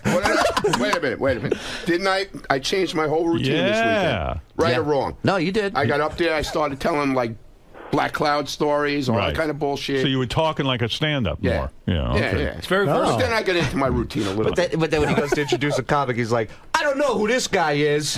I think he's funny. I didn't say that. Yeah, I swear you did. I swear, I'm not lying. You did. That's makes a comic feel real good. Oh, yeah. Way to sell it. And jump in that hole I just dug for you. Who did I say that about? JD, why don't you just recite like a Chris? Liar. Why don't you recite a Chris Rock bit? I thought about that, but no, I can't. I'm Do not. that whole thing, books are like kryptonite. No, I'm not a stand-up. Books are like criminal to black people. Books are like so you put inside a book and they'll find it. Here's another comedian by us. Wow. Hello, Hartford. Oh, this is Stanford. Hello, Stanford. I told him, I said, don't put any pressure on yourself. I'm not looking for you to too eat late. up a bunch of time. I already put pressure on myself. But I said, just be a traffic cop up there. Just move the show along. We got plenty of comics. We'll eat up the time, and it'll be a good job. Yeah, that's all I tell plan. the story about with Artie. Well, it involves a girl, but a girl, and the girl, and she had big titty. And then he called her, and then she came to roll, and I blew my load, and I chased her out. But I didn't. I blew my load on the sheets. And I watched TV, and then I jerked off my T-shirt, and then I left the T-shirt. You see this? You see this? Yeah. This is how it is at the show. And then Scott just stares. It's like Scott contributes nothing. We just got a glimpse of the show. What do you? It's like Howard. Why does that? I'm just letting the action flow here. I don't want to interrupt anybody. You don't want to interrupt the action. No. This is good stuff. Why would I? Why would I want to get in the middle of this? Right. It's like Ronnie and a totem pole. So why do you on bring stage. Scott? I mean, seriously. I'm not supposed to say a lot. I like play a totem ringing pole. effects. That's what I do. Scott's like a human totem pole. All right, look. You hit it on the head. I got to get ready for little Steven. Yeah, we got to stop this. JD, you think you'll get laid at the show? There's always a hot chick who's going to want to bang you. We'll see. When they see you on stage, they're going to see you in a whole different light. We'll see about Girls, that. I'll meet you after the show. Meet me by the dumpster. Scott's good though. He is. He's like an Indian, Indian pole, whatever they call it. Cigar store Indian. Yeah, cigar store. I'd like to do my he has impression. A little tear coming out the side of his eye. But you said weeks ago when you saw the footage from our TV, you said you're fascinated with him doing nothing. Nothing. He just and I'm fascinated. Like when we have a problem here at the radio station. Yeah. And then everyone's springing into action, and then Scott just stares. Slow down, Evan. Or trails behind. Evan, you're doing too much. Easy, Evan. Easy, Evan. You're gonna give yourself a heart attack. Good shit this weekend. Yeah. He just stands there, and like I can imagine watching the show and just staring at Scott. I'm staring at him. I'm not even focused on what I need to do. I'm just fixated on Scott. No, like right now we're talking about him behind his back, but he's staring at him. You wouldn't even know. Right. You wouldn't even know. Fascinating. So, Ronnie, it was just your classic saline boob joke mix-up. That's what the crux of It this wasn't song my was. joke, stupid Anderson. How many times do I have to tell you? In general. It wasn't me. In general. It wasn't me, okay? I admitted who it was. It wasn't me. So it was you. And during the whole interview, she was texting me, well, why don't you tell him? What's wrong with you? Why don't you tell him? I was just breaking balls, man. I got everybody riled up. Howard's yelling at me, telling me, don't use my show anymore. He's yelling at me, why don't you tell me? And it was just your classic saline boob joke mix-up. It wasn't mine. In general. It wasn't mine. All right, as long as you didn't poop a boob, everything's okay. I didn't poop a boob. Would you like for Scott to invest in something like a laptop to bring on the road, or do you like the fact that he brings a cell phone? It's added to the comedy. I will say, forget the comedy. I will say that there's no DJ out there today working like my man Scott. Cutting edge. Yes, some cutting edge material, man. It's just nobody does this. Right. I'm the only one. Well, there's a reason why nobody does it, and that's because most DJs can't get phone calls in the middle of their sets on their turntables or laptops. I'm a very important person. I need to keep my phone on at all times. So. And I love when he has to reboot his phone. He's got to take the battery out and shit. You never heard of rebooting a computer either, I guess. I mean, those. Yeah, of course. Those it just looks funny to take a battery out of a phone in the middle of a gig to reboot It it. wasn't the middle of a gig. It was before we started. I know, but it was just before the show started, and then you were panicking. This is what it's like on a flight, in the car, in the van, and they But wonder Scott, why not I take prepare more? pictures of their heads Panic, and man. tweet You it got to out. see him. I was busy bowling. I can't. My phone froze, and he's like panicking, and he's ripping the battery out and putting it back in. And He's blowing on it like it's a Nintendo game. Ronnie, why not bring a laptop? Why is he being? Do you think he's being lazy? No, man, that's not my problem. I only host a show. I don't give a shit. And that about sums up. My man is the Ronnie graduated. Mud He is Block. in show business. Angie goes, we're gonna be there when Eric hosts the show, and he goes, host? He doesn't host. Maybe co-host. I'll roll his ass right off the stage. Now they're interested. Now they fucking want to come to Ronnie. Yeah, you throw him. Getting back to what we discussed before. Yeah. You came clean. You fessed up. You said. Well, I was breaking Lieberman's balls. But you were breaking. Because I saw him get upset, and the more he got upset, the more I was breaking his balls, and I wouldn't answer. But then you took it out on me. I didn't take anything out on you. You got a little upset with me for asking. What are you talking about? You got a little testy with me. No, because I was busy. We had a guest coming in. It's more important. Than you? Than joking around. What's more important than what? A guest coming in. But your Twitter Just account. remember whose show this is, not yours. It's Howard Stern's show. All right. Don't keep walking out at me like that. What? So I missed it though. So Stephanie tweeted it? Stephanie tweeted it by mistake. Somehow got in my account. And she was tweeting it. She was in a bar with her friends. And they were talking about implants. Okay? And when they were saying something about when a boob pops, a saline boob pops in your body, it's kind of like when you're dehydrated, you get the chemicals running through your body.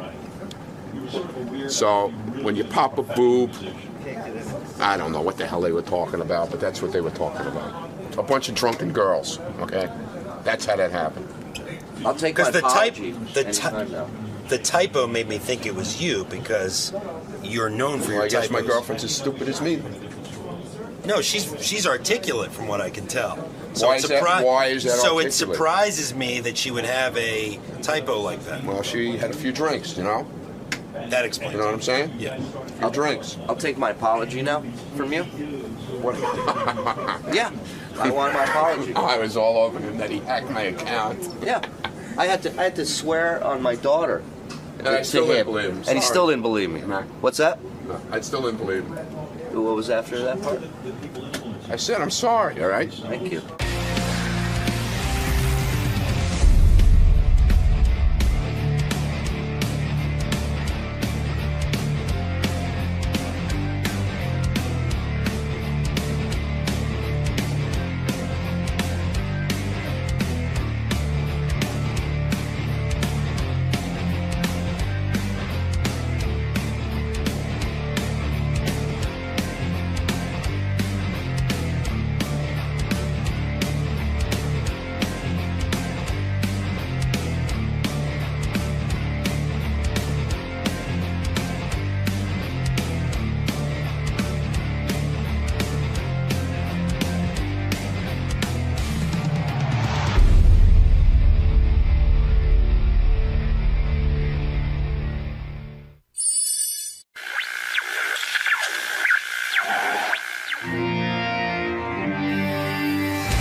Back again, sir. Yes, I am. This time under much different circumstances. Yes, I'm going to see my co-worker. How do you feel about that? I can't tell you how excited I am. Jeez. Cupcake Wednesday to boot, you know. It's a diabetic's dream. It sure is. How are you? Hey, nice to see you. Good to see you again. So I'm just going to head into here. Sure. Hi. How you doing? I back in. So today, are you going to be offering advice? Are you going to be coaching him at all? Or are you I just going to... think if he wants advice, I could school him.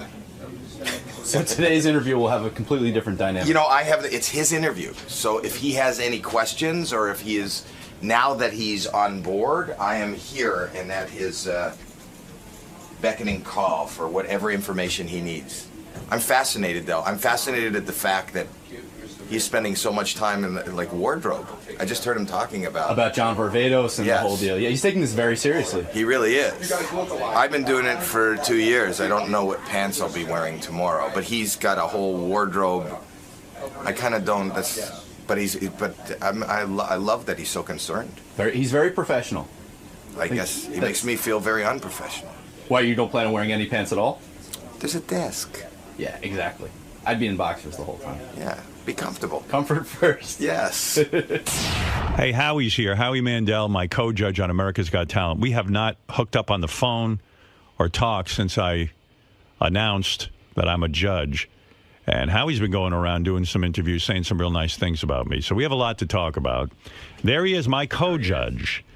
Who ever thought that, Howie, who ever thought that we would end up on the same TV show? Working together. It's weird. It is weird. Yeah. I'm excited. Are you excited? I'm very excited. I mean, we're only like 2 weeks away from taping. 2 weeks away. Yeah. I'm fascinated. I've been listening to every moment of you. I love the preparation and the thought that you're putting into this. Well, first of all, I notice you have a certain look on the show. I see you wear like kind of a jumpsuit, kind of black thing. Jumpsuit. You're a good dresser. A jumpsuit? Be honest. I wear a jumpsuit. It's a one piece. Do you? No. Who dresses you? Stop it. You don't. Katja. Didn't she call you Katja? No, I don't. I didn't get that opportunity. Yeah, Katja. you did. Who called you? No one. There's a wardrobe Is Katja person from the show? Yes. Yeah. Okay. Well, they said there's a wardrobe person who, I guess, when you do the show, and when we're taping in Los Angeles, for example, they want you to wear the same thing both days. Right. So they hold on to your outfit for continuity. Right. And then they steam it and stuff, and then they leave it for the next day. That I've been told. But I love the detail that you're putting into it because I had no thought. In fact, that's not Me something... neither. So, yes, but I've got to put thought into it. I don't believe you. Well, if I'm going to be on TV, I got to think about what I'm going to wear. I heard you just saying you were at John Varvatos getting fitted Yes, for... because I don't have Katja. No, you do. Just like I do. She dresses everyone on the show. Here, they actually called me. I didn't know. When I signed on to do the show, they called me and they said, do you have a look? Is there something you want in particular? I think you told this story, or Jason told you this story. Yeah. And, I don't think about wardrobe and I don't think about anything. So I said, you know what? Honestly, I'll be totally honest with you. Tunics. Right. I'm into tunics and kind of a medieval look. They told me this. Did they tell you that? Yeah. And then she goes, and she doesn't know me, and it's on the phone, and she goes, are you serious? I go, yes. With the advent of medieval times and all that, they're coming back. So you want some chainmail? Yeah, he wanted Renaissance. Whatever, and I know you're a wardrobe person, and you'll come up with it, but and she goes, you serious? And then it was like just an awkward silence, and then we hung up, and I never, reconnected. Can I tell you, like 12 of the NBC guys were here. It was nice. They flew in. They wanted to know, they were kind of briefing me on what goes on America's Got Talent and discussing promotion and all this. And I said, gee, what is this wardrobe and blah, blah, blah. And they said, yeah, Howie told them the first year that he wanted Renaissance. Yeah, I did. And this poor woman went out. Yeah. And literally bought up Renaissance outfits like yes, chainmail. Oh my! All this stuff. That's my thing, Yeah, you love yanking people's chains because the Hoff wore a vest and mine was like a tunic. Well, I was saying we should come up with an America's Got Talent uniform. But here's the thing: would take out I don't think about anything. I just. But you do. No, because you don't show up like this. Yeah, I do. No, he does. Wait. Let's back up. Yeah. Like this? What does that mean? This is sort of what you wear on the show. It's a little more dressy, but a little dressier. A lot of times I'll wear my own clothes. She's wonderful. She looks at what I wear, and then at the end of the season, I get the boxes of everything they gave me. And right now, I dress out of a box. Right, you take whatever clothing they gave you and you wear it. But I'm the same way. But no one offered me Katja. I promise you're offered. So Ralph, who I use for every day here, he's going to the help fact me. that you use somebody to dress you for radio. Well, of course, no. We have a TV show every day.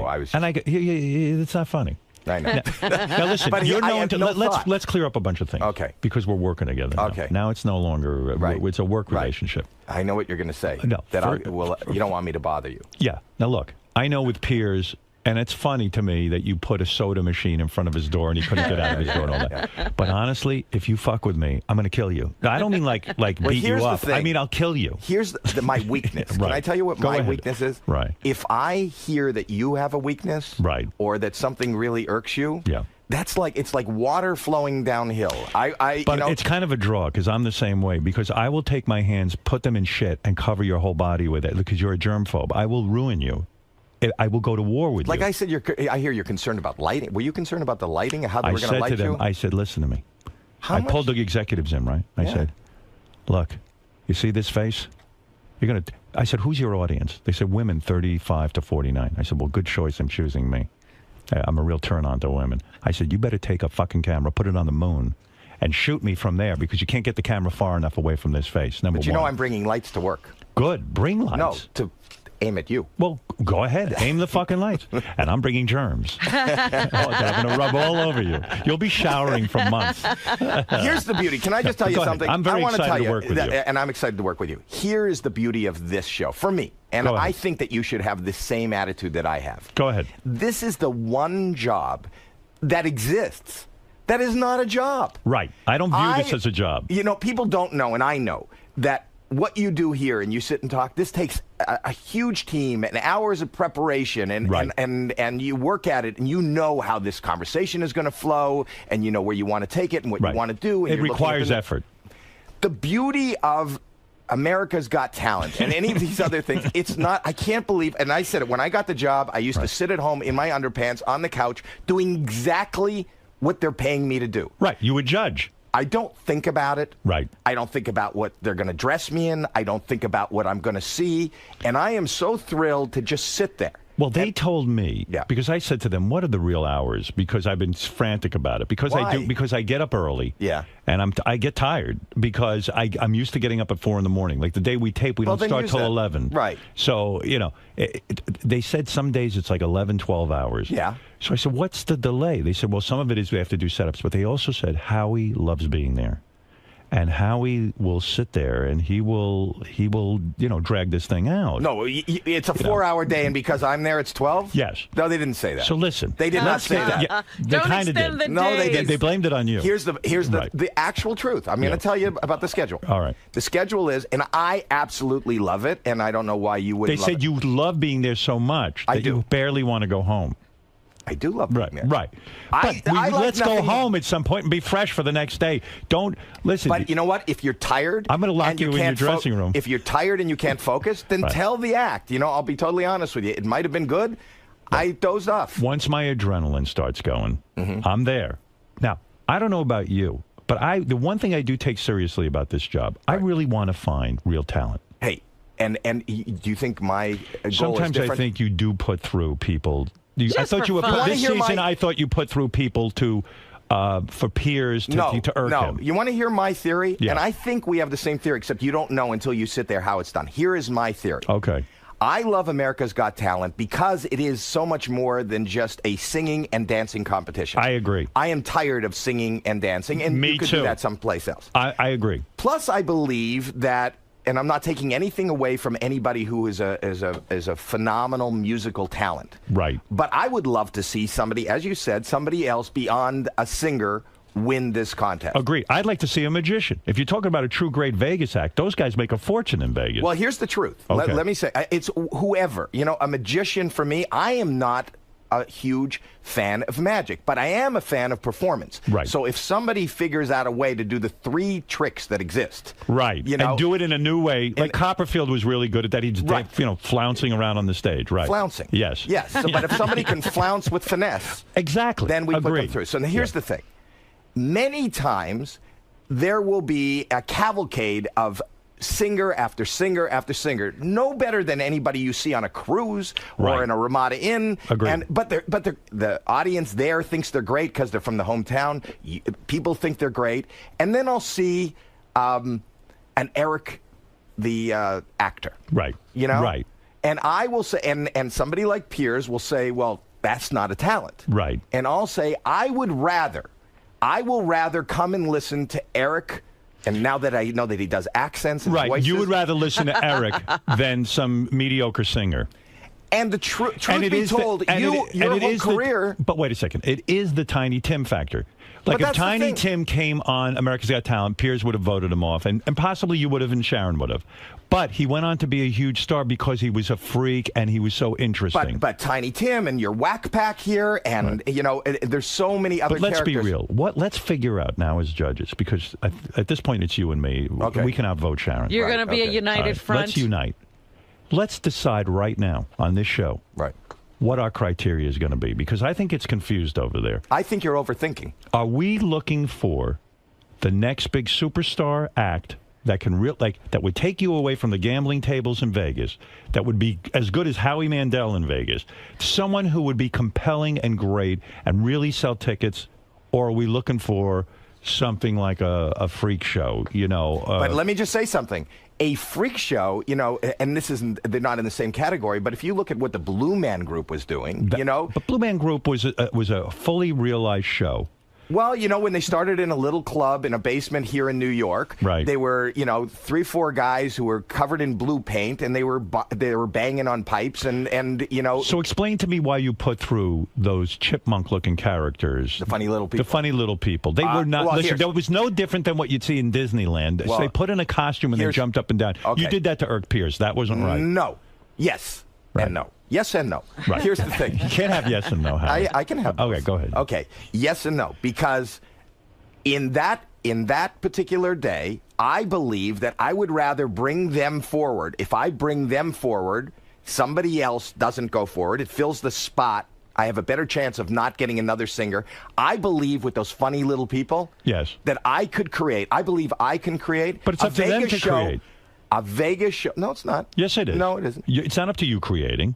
It's what they've got to present to you on the stage. But you realize that our team there, once they go through the audition process, there's a lot of production people and production value, Right. So if you look, I want to give you a better example. Okay. You hated the guy 2 years ago. There was this kid that did a kite. That flew a kite. Terrible. Why is that terrible? Because I wouldn't pay 10 cents. Okay, I here's don't the believe criteria. you wouldn't. Here's the criteria. I'm going to ask you this when we're taping the show. Okay. If we disagree on something. Right. I'm going to say to you, hey, Howie, put up your own money and bankroll this act. You wouldn't do it. You would not bankroll the kid with the kite. You want to make And you're a guy who produces television shows, and you've got a big career. Let me tell you something. I disagree with you. If you take the guy with the kite. Go ahead. And in Las Vegas. And this you guy, make him part of a show? No. Oh. But he's the headlining show. He has these kites, and you have lasers, and you have great music. He didn't have and lasers. You have but that's what it could become for a Vegas show. You can't say what it becomes. He should have brought on lasers then. No, but I am more apt to go see this musical kite-flying laser show in Vegas than I would to go see some singer guy standing there with a guitar who I have no idea who he is. But are you saying you're going to be biased against people who come to sing? No. You're going to, if you see somebody great, you will put them through. Right. Here's what I was talking to Simon Cowell the other night. We had a 45-minute discussion about this. Right. And he said, take it from the guy who's supposedly the expert at judging, but he said, if you get influenced by the audience sitting there and you put through these mediocre acts, you'll never get rid of them because America starts to vote for them and they feel sorry for them. You can't. I don't like when they have a story. I don't like when people are voting on a story. The guy who won last year had such a story. He was a car wash guy. Yeah. To me, it was a novelty act. I don't think he should have won. Well, here's the thing. Go ahead. My take on last year and my favorite act was Illuminate. I agree. But that's who I kept saying. I know you did. But by the same token, when you're sitting in the room and you see this guy, and when he came out and he was, before they put him in suits and everything, Yeah, and right. I wasn't expecting, this Frank Sinatra, this crooner kind of voice. Right. And I saw that the women liked him. I saw they liked the sound of his voice. Beyond the story, I see why he got as far as he got. And, Right. when you look at Michael Bublé and you look at Harry Connick, they've had, like, big Vegas. See, I can't stand that crap. That Harry Connick, Michael Bublé. But I'm not asking you if you can stand it, and they're not asking you if you can stand it. And I don't think Vegas can stand it. And isn't the You're criteria wrong. whether or not the guy could be a big Vegas act? That's the criteria. And you're telling me Michael Bublé can't be a big Vegas Michael act? Bublé can. He's done it, but I don't think there's room for 20 Michael Bublés. Is there room for one more? Well, I felt it was like such a novelty that a black guy was singing Frank Sinatra, that it was a novelty act. It wasn't really a true great Vegas act. And I met the guy. He's a lovely guy. I'm glad he won just because he got a bunch of money and he was working in a car wash and now he can support his family. But I want a superstar out of this. We've got to get a superstar. Well, the truth is, America's Got Talent has launched superstars. We've got the ventriloquist guy who supposedly has $100 million. No, but I'm saying even if they didn't win, that exposure, you look Who at do we have? Jackie Ivanko. Okay. Who else? The guy you're talking about is Terry Fader. Okay. Who's got a $100 million contract. What does that mean, a $100 million contract? That he gets, he gets, if the place is sold out each and every night at full price seating. Right. then he would probably stand over 5 years to make $100 million. Do you think I'll become the guy who's the voice of reason, like sort of like Piers, because you and Sharon, leader? Yeah, you and Sharon seem to always sort of team up with each other. I don't think that's true. I do. I think I'm a voice of reason. I think I am. I think you were more the voice of reason the first season, and then the second season, you started to vote people in just because you wanted to irk Piers. No. That's the impression I got. Well, I'm sorry you got that impression. That's not true. I'm totally honest on that show. I would never, I think it's funny, and I think there's something to be said, and you called it the Tiny Tim factor. There was this guy the year before, Ronnie. I don't know if you remember. I just saw him. I just played in New Jersey, and he came up to. He was. The old Indian guy. He's an Indian guy, who was doing impressions. right. I remember that. He couldn't do. He didn't do. And he said he had the man of 100 voices. And I thought I could build this guy as a man with 100 voices, each of them sounding exactly the same. But that's a one joke guy, and I thought you were crazy to put him through. But because a lot he's of people not. He's live a on one joke guy. He would never make a career of his own. Yeah, if he sat on the Howard Stern show and I sat and talked to him and made interesting things with him every day, he could be made into a star, like Eric the Midget or something. But a guy sustaining that on his own, Eric the Midget can't sustain that on his own. Let me just tell you. Go ahead. Let me talk to you as a producer. We are going to have so many arguments on this show. What if in the context, and you got to produce it. It's not just these guys come to you with no team behind them. Right. If I had this guy who believed that he did characters, what if I hired a cast of hundreds for the stage? But Howie, that's like saying a comedian comes on and he's shitty, but you say to yourself, boy, if I write him his material, he'll be terrific. I mean, you can't. The guy's got to come on and wow you. You can't say you what can't if. compare the comedian. Sure you can. No, I can say. There was a woman on that you had last season who did voices and impressions. She was very good. She did good impressions. I agreed with you. She had crap material. That's exactly right. And I would have said to her, I would have said, you know what? You run out right now and hire. I'll give you the name of 5 guys that I know that can write comedy material for you. I would have said that to her. She did it wrong. Right. She could have, but she did have the persona. Had she gone back to the clubs, had she got a writer, she would have gone further. Yes. And there was another comic, J. Chris Newberg, who actually went further than any other comic did. Remember, he's the guy that roasted Piers. Right. He's great. But we can't sit there and say, what if they don't go out and hire them? In other words, I can't sit there and imagine their act for them. But I think that I did say that she was great. She had, she had a lot of stage presence, and that she didn't have material. And she didn't make it as far as the other comic because she didn't have material. So you think you're the voice of reason? That's interesting. Don't you think, and I was going to say I think we come at it from different perspectives, right? But we'll have good, healthy discussion. I think it'll be good. Now tell me what happens in Vegas week. Do we really decide? That's where we decide who really goes through. And we sit in a room and we argue because it's got to be down Let's to not the argue. 48. Just listen to me and everything will be fine. Really, we can get out of that room in 10 minutes. You have no idea how competitive I am, and I really am. And I'm really serious about trying to find. We sat up till 2, 3 in the morning. Oh my goodness! Don't even say that. I will put a pillow over your head and suffocate you if you keep me up till 2 or 3 in the morning. Vegas is the long hours. That's the long hours because do the producers come to us and say, listen, all of us, we strongly urge. You're saying it's me, you, and Sharon really make it. And the producers. Oh, and the producers. Yes. And we decide. Yes. Till 2, 3 in the morning. Well, we will look at the tapes of what they did. We'll take everything into consideration, and we'll say, what do you. Is it hard to make that final cut? The Vegas is brutal. Brutal. Because you feel bad that you're not. On 2 levels. Okay. Number 1, because you're making, they're saying 48, and you're going, but this guy was great, and this guy was great. And we got to give him a shot, right? Yeah, and so amongst us, judges and producers, we can get pretty heated and argue. We do. We get passionate and yell at each other. See how passionate you feel about somebody, and then your guy's not in. And you got to live with it. And you got to live with it. So there's that, and then you have to face them. And these people have, their hopes and dreams.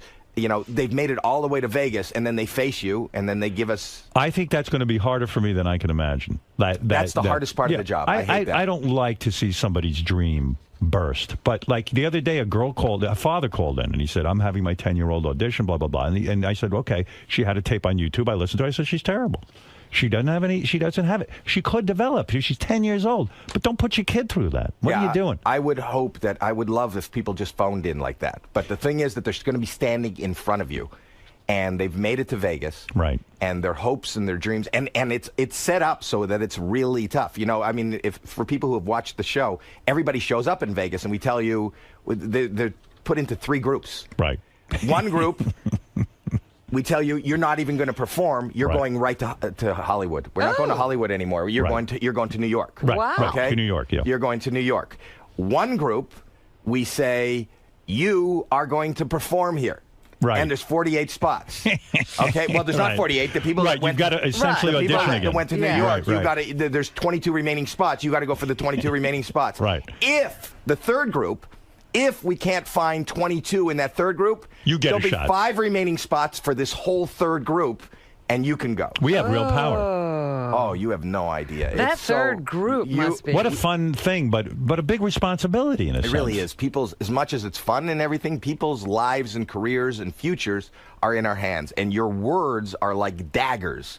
Do you think when you were coming up, I mean, you've had a brilliant career.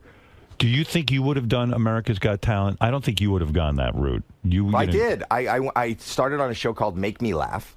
All right. Which was basically judging, for every second that they didn't laugh, right, you won money. Right. And then the next show I did was on Showtime. It was called the Laugh-a-thon, and Jimmy Brogan hosted it. And it's true. It was you a did. contest. The way I became aware of you was the Merv Griffin show. That's where I got turned on. I did 14 Merv Griffin shows. Yeah, I got turned on to you through that. Yeah. So I guess you built your career on TV, but you've honed your act outside of television. I'm still playing I do 200 live dates a year. How do you work that into this schedule? Do you get off America's Got Talent and then go fly and do a date? I will usually fly in and out and do a date. Yes. So you're busy. But you also have busy. Mobbed. And I do Mobbed. Oh, we got to get to that. But finish this for me. Thank you. Yeah. Oh, you're welcome. Howie, don't you think on America's Got Talent, and I even watched it with Piers, don't you think you promote your Twitter account too much? No, here's the thing. It feels desperate to me. No, here's you the don't thing. need to. I mean, you don't need to promote that. I'll tell you why All I'm right. promoting Twitter. Go ahead. At Howie M. Mandel. Yeah, what is that? I mean, but why do come you on, care? You're on Twitter. I'll tell you why. I'm on Twitter, but who gives a fuck? And you're going to love it more than ever on this show. And I want to say, I hardly I'm tweet. the one who told Piers Morgan about Twitter. Right. And even before you did that live tweeting when you were watching your movie, I did it 3 years ago. Really? I did. Well, that first. Okay. No. On the show, because I found this Twitter. Okay. Okay. And what was amazing during the live shows was people were going, I would read the tweets live. As Right, it was I remember. Going, and they were going, he's off key. Or they were going, we can't hear you. Or they're going, and I see like a barrage. Well, I'm not going to sit there and listen. I read a big mistake is for us to react as an audience when we judge. And Simon said this. The biggest mistake you can make is react to what the audience is doing. If they're cheering and screaming and then you put them through. We have to tune out the audience, and the Twitter people you have to tune out. Who are they? Well, here's what I do. We're take into interested in your consideration. opinion. At that point, when we're in the live show, right. I think that we're looking for somebody that is marketable to America. And even if I don't like the act, even if I'm not a fan of country music, I'm not really a fan of magic. You will read the Twitter and say, okay, since they like it, I'll put them through. I think that's wrong. No. It's not that easy. But I want to be informed. Right. I want to be informed by what's happening. And I have a You would live... think and this- they got mad at me. The producers went, you better put that down. Right. NBC came out and said, stop that. Yes. And this past year, right. they told everybody, tweet and do it because they're getting another platform to promote. Everyone's with social media. Yeah. But I think that it is our obligation to give our opinion, which you do. I do. And then fuck Twitter and everyone else, and this is it. We're the judges, and that's it. But don't you want to know, I will say that, to a contestant, I don't get it.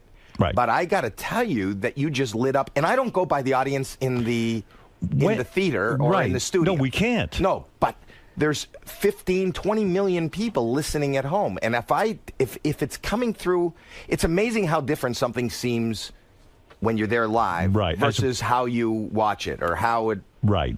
And I'm interested in seeing how the audience is. How many times during the season do we get to have sex with the good-looking girl contestants so that they can get put through to the next round? How often do you take advantage? Like, do you take advantage of that a lot? It is encouraged. Yeah. But right. You send out a vibe and you hope for the best. Right. Yeah. You must be. Do we have a lot of downtime? No. No, there's not a lot of downtime. You get in there and things start to happen. Yeah, that's the thing. The 12-hour day is like a packed day. It's act after act after act. See, I'm a fan of, when I'm not working, I'll sit on YouTube. I watch TV. My TV's on 24/7. I don't sleep. That's the problem. You're a little too into it. We can't spend all day there. Let's move along, get the opinion, and go on.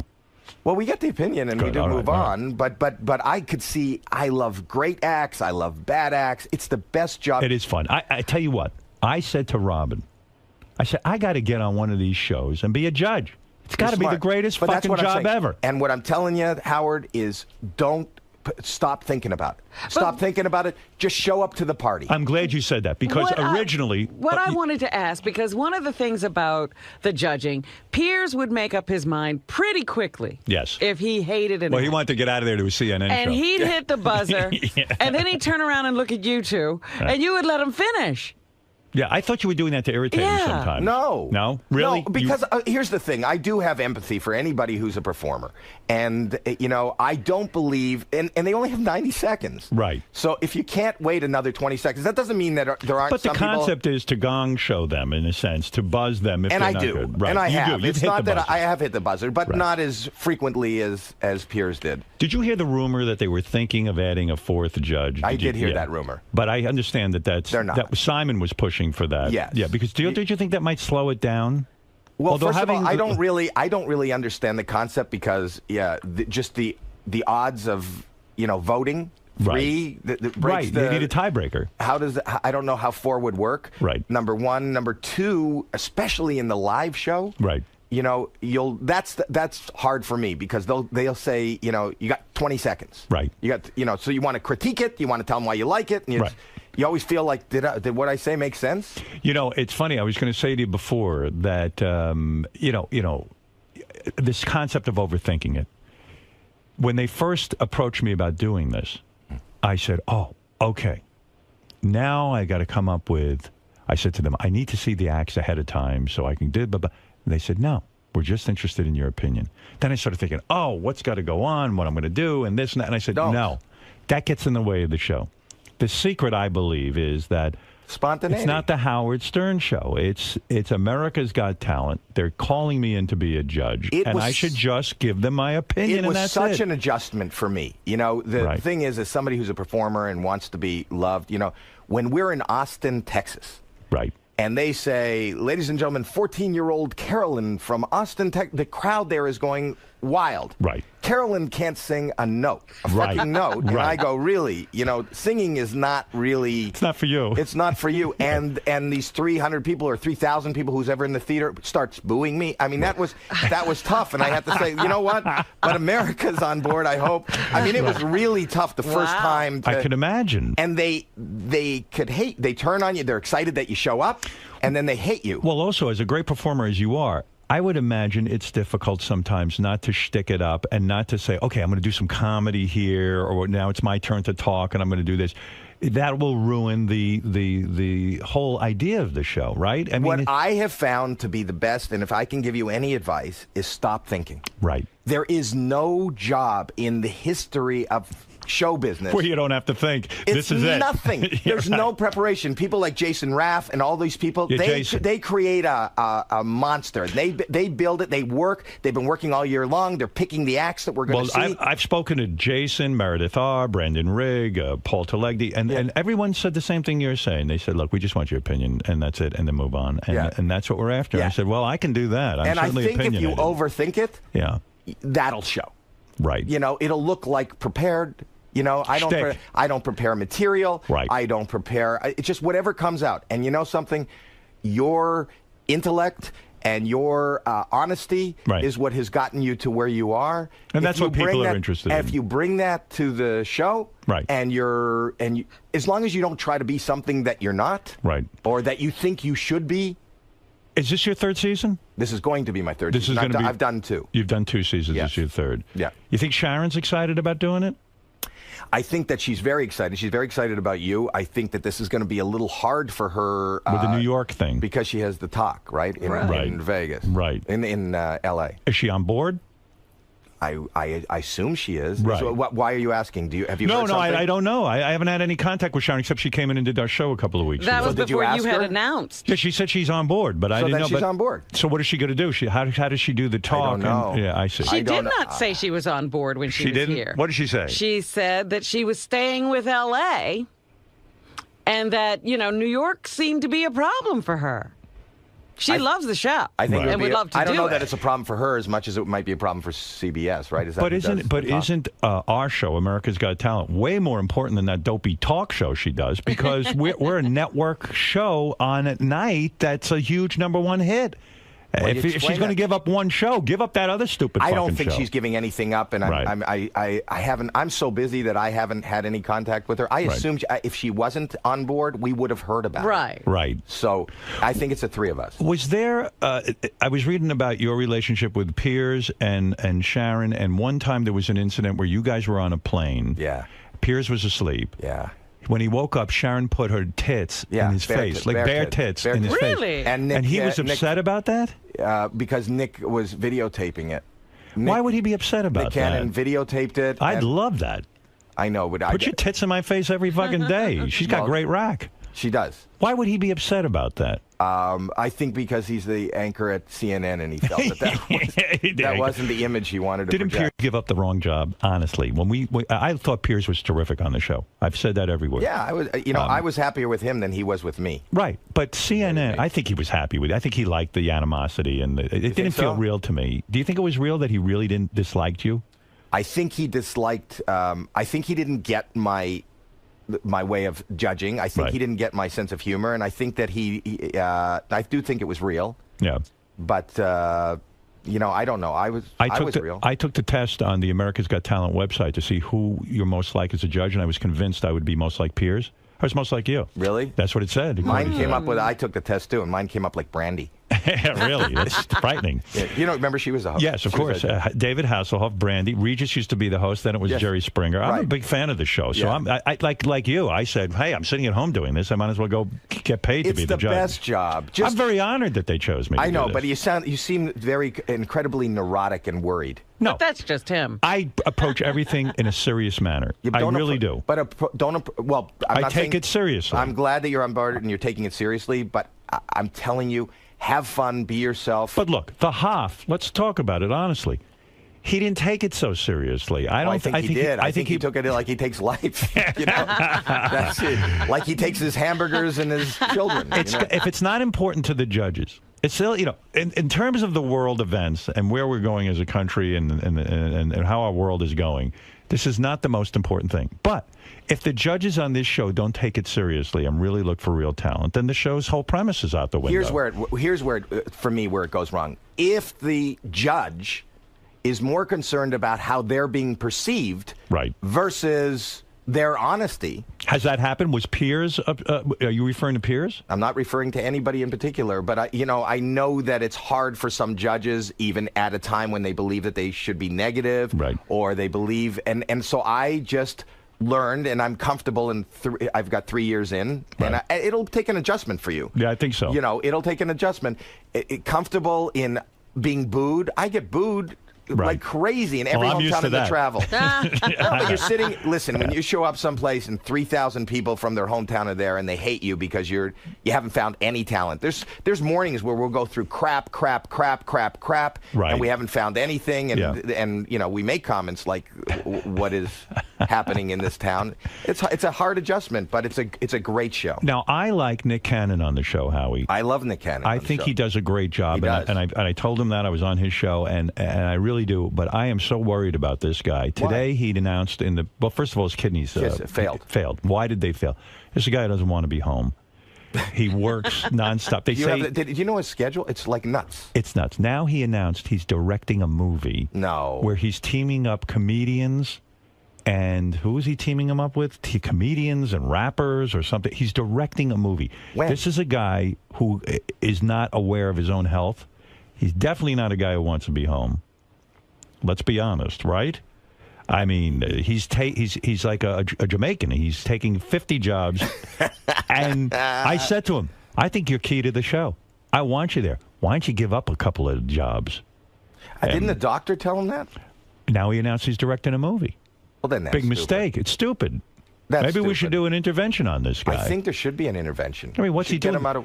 They're telling me he takes a pillow and lays down on the floor between takes or something. He does. Yeah, I mean it's insane. He sleeps whenever he can get. I've never seen anybody. You know, they talk about Ryan Seacrest. Right. Ryan Seacrest is basically unemployed compared to Nick Cannon. And Ryan's got a lot going on. Yeah, he's got to be thrilled, Nick, that you're on board because New York. He was taking the plane flights. He was always flying with me. I was always. It was crazy. His radio show starts at 6 in the morning, which means he was in L.A. starting the show at 3 in the morning. Right. Finishing at 7. Right. Then he drives to the set of America's Got Talent because his call time is earlier because he's the host. Right.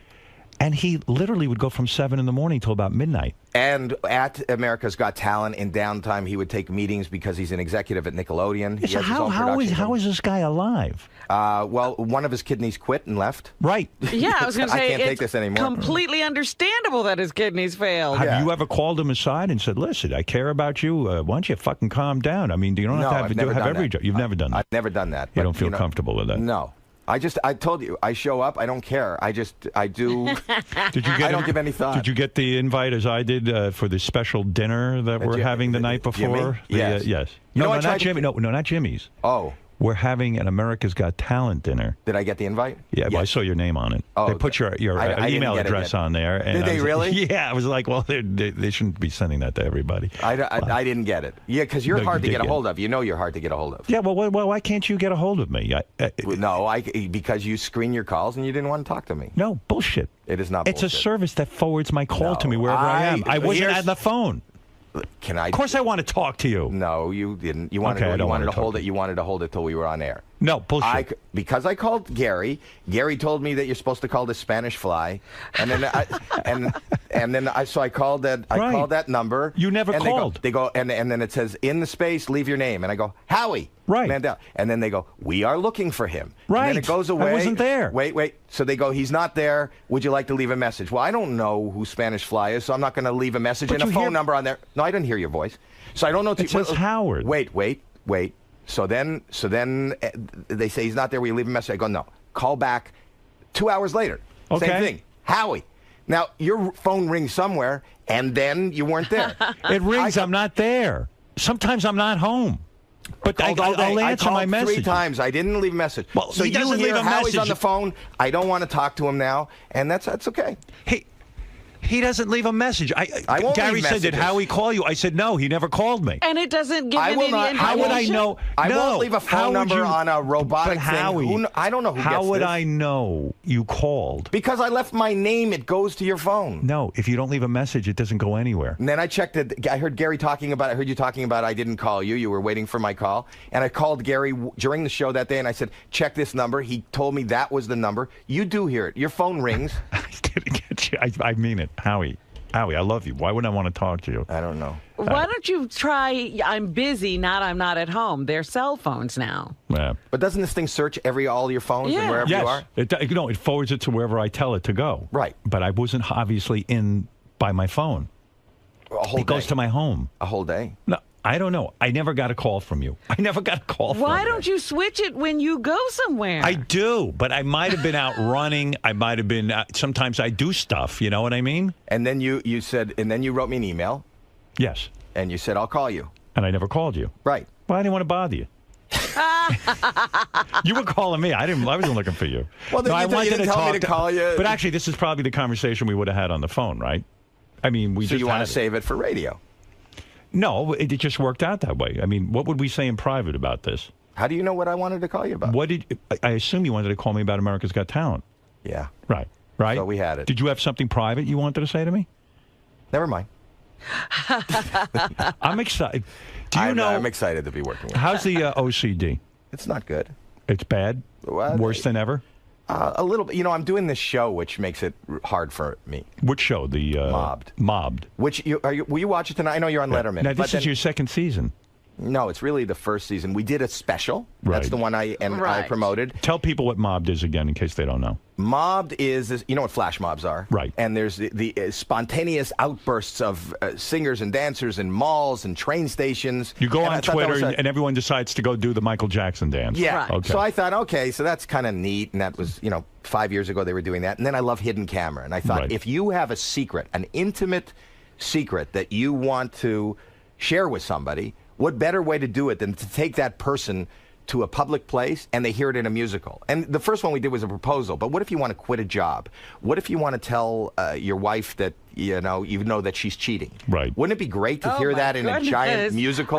That's on tonight, the show? Tonight is one. It's a really good one. I don't want to give away what it is, but the guy, they don't always like work if I'm out fucking great. a guy's sister, I could get you to do a flash mob and hey, guess what? Howard's fucking your sister. Yes. Oh, that's good. I like that. But on tonight's show, we have, and it's right after Idol. On tonight's show, it didn't work out the way we thought because what happened is we always have this hidden camera thing, and it's this young guy, and as the dance breaks out, the music starts, and we did kind of a, you know what, Smooth Criminal, you know that video? Michael so Jackson. the door opens, and we had this backlight, and these dancers come in, and they got chains, and they're backlit, and they're smoking everything. The guy thought he was going to die. He thought, I don't know what he thought, some sort of dancing gang was after him, and he starts going, leave me the fuck alone. What the fuck is this? I'm getting out of here. Don't you fucking touch me. You can I hear would do that too. It's me. And they're going, just calm down, just watch. And they go, no fucking way, get me the fuck out of here. And you see me going, lock the door. We thought the whole thing, we had 2,000 people waiting there. Do you have an episode where there's a pedophile and then announce it on the air or something like that? Chris Hansen comes out dancing. like I would like to see that. So with the OCD now. Yes. I didn't know this part. You never told me. When you were a kid, when you were like a teenager, you'd come home from school and shower for 2 hours. Yeah. That's unfucking believable. You've Why? been tortured by this your whole life. Yes. I mean, imagine in high school. Who showers in high school? No. I showered once a week in high school. Right. Boys are usually notorious for not showering. That's right. Go ahead. Hands, Bill. You're on with Howie Mandel. Watch Howie Mandel host Mob, premiering tonight at 9 o'clock on Fox. After American Idol. That's a good spot. That's a great spot. Hey, Howie. Will you watch it tonight? I want you to see it. I will watch it. And I'll watch you on Letterman. Thank you. Hey, Howie, how are you doing, brother? All right. I'm doing okay. Oh, how? Right. But how are we going to deal with that, too? I'm That's another Howard. question. What are You're the Howard. odds of two Howards being on... A same show. You know what I call it now? There's two Howards and an Osborne. It's H2O. Oh, very good. Look at you. I'm always See, marketing. that's why. Marketing. That's why you're a genius. Okay. Ham Hands, go ahead. Hey, Howie, listen, with your OCD and your germophobia, if your wife just comes out of the bathroom or washed up a private parts, are you still able to kiss her private parts or not? Yeah, really? Howie, with OCD, are you able to go down on your wife? Yes. That's a good question, actually, Ham. As long Is as that really true? Do you sit there and go, oh, fuck, No. I'm going to get germs? No, I won't. I don't believe it. No, I'm telling you. Why would I lie? You probably prefer not to go down. Wouldn't you prefer just to fuck and not have to And have like a any plastic bag. saliva exchange or anything like that? I don't mind that. It's shaking hands. It's hands. But why do you think your wife is like you? A woman's vagina probably has more germs, than a hand's. When is the last time you've looked at a vagina and seen it cough? Well, I don't know. I heard you were freaked out in the hallway because Ronnie, the limo driver, was coughing. Ronnie coughed. I know. But then he goes.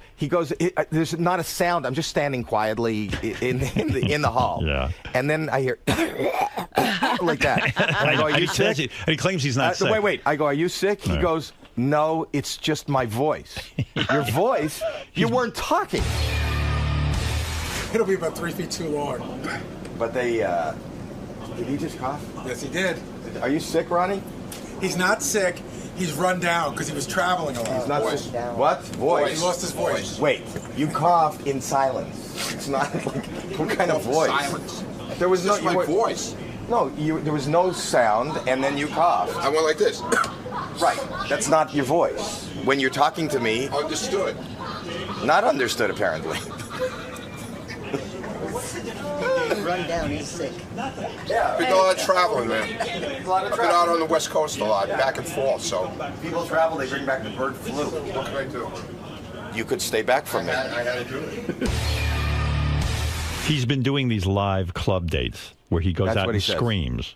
And so he's losing his voice. But I'm on tour. I do dates all the time. Yeah, well, you talk like a normal person. Yeah, you don't scream like he does. His act is going up there and screaming and yelling out obscenities. Really? That's the whole act. I saw him. You'd probably put him through on America's Got Talent. I saw him at the UFC fight, and he told me he's got a deal with Fox. He had his own talk show, but he's not allowed to say. Yeah, I don't what know. kind of marketing plan is that? I can't talk about it yet. I don't know. I can't talk. It's got a bigger veil than your announcement for America's Got Talent. One of the questions that came up in this meeting with NBC is like they said to me, well, how much promotion are you willing to do? How much were you willing to do on your own, and how much are you willing to do with the other judges? I said, I would be thrilled to appear with Howie. Why do they send Oh, him there's in? Ronnie. Why'd they send you in if you're sick? Howie's going to freak out.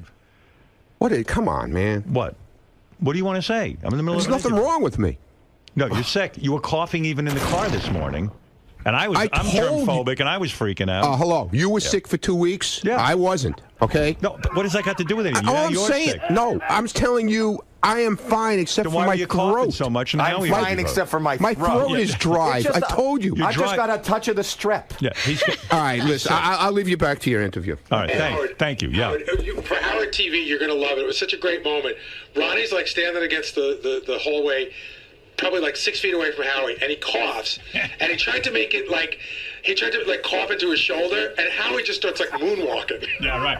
Is the worst part of America's Got Talent when at the beginning you have to run through the audience. Why don't we do away with that? I don't want that either. Well, you know what? You got them to move to New York. Right. You've got all these changes. Can I put that on you? If there's one thing, I love the job. I don't mind the hours. Everybody high fives and this and that. I hate Oh, my goodness. You have to high five? I don't.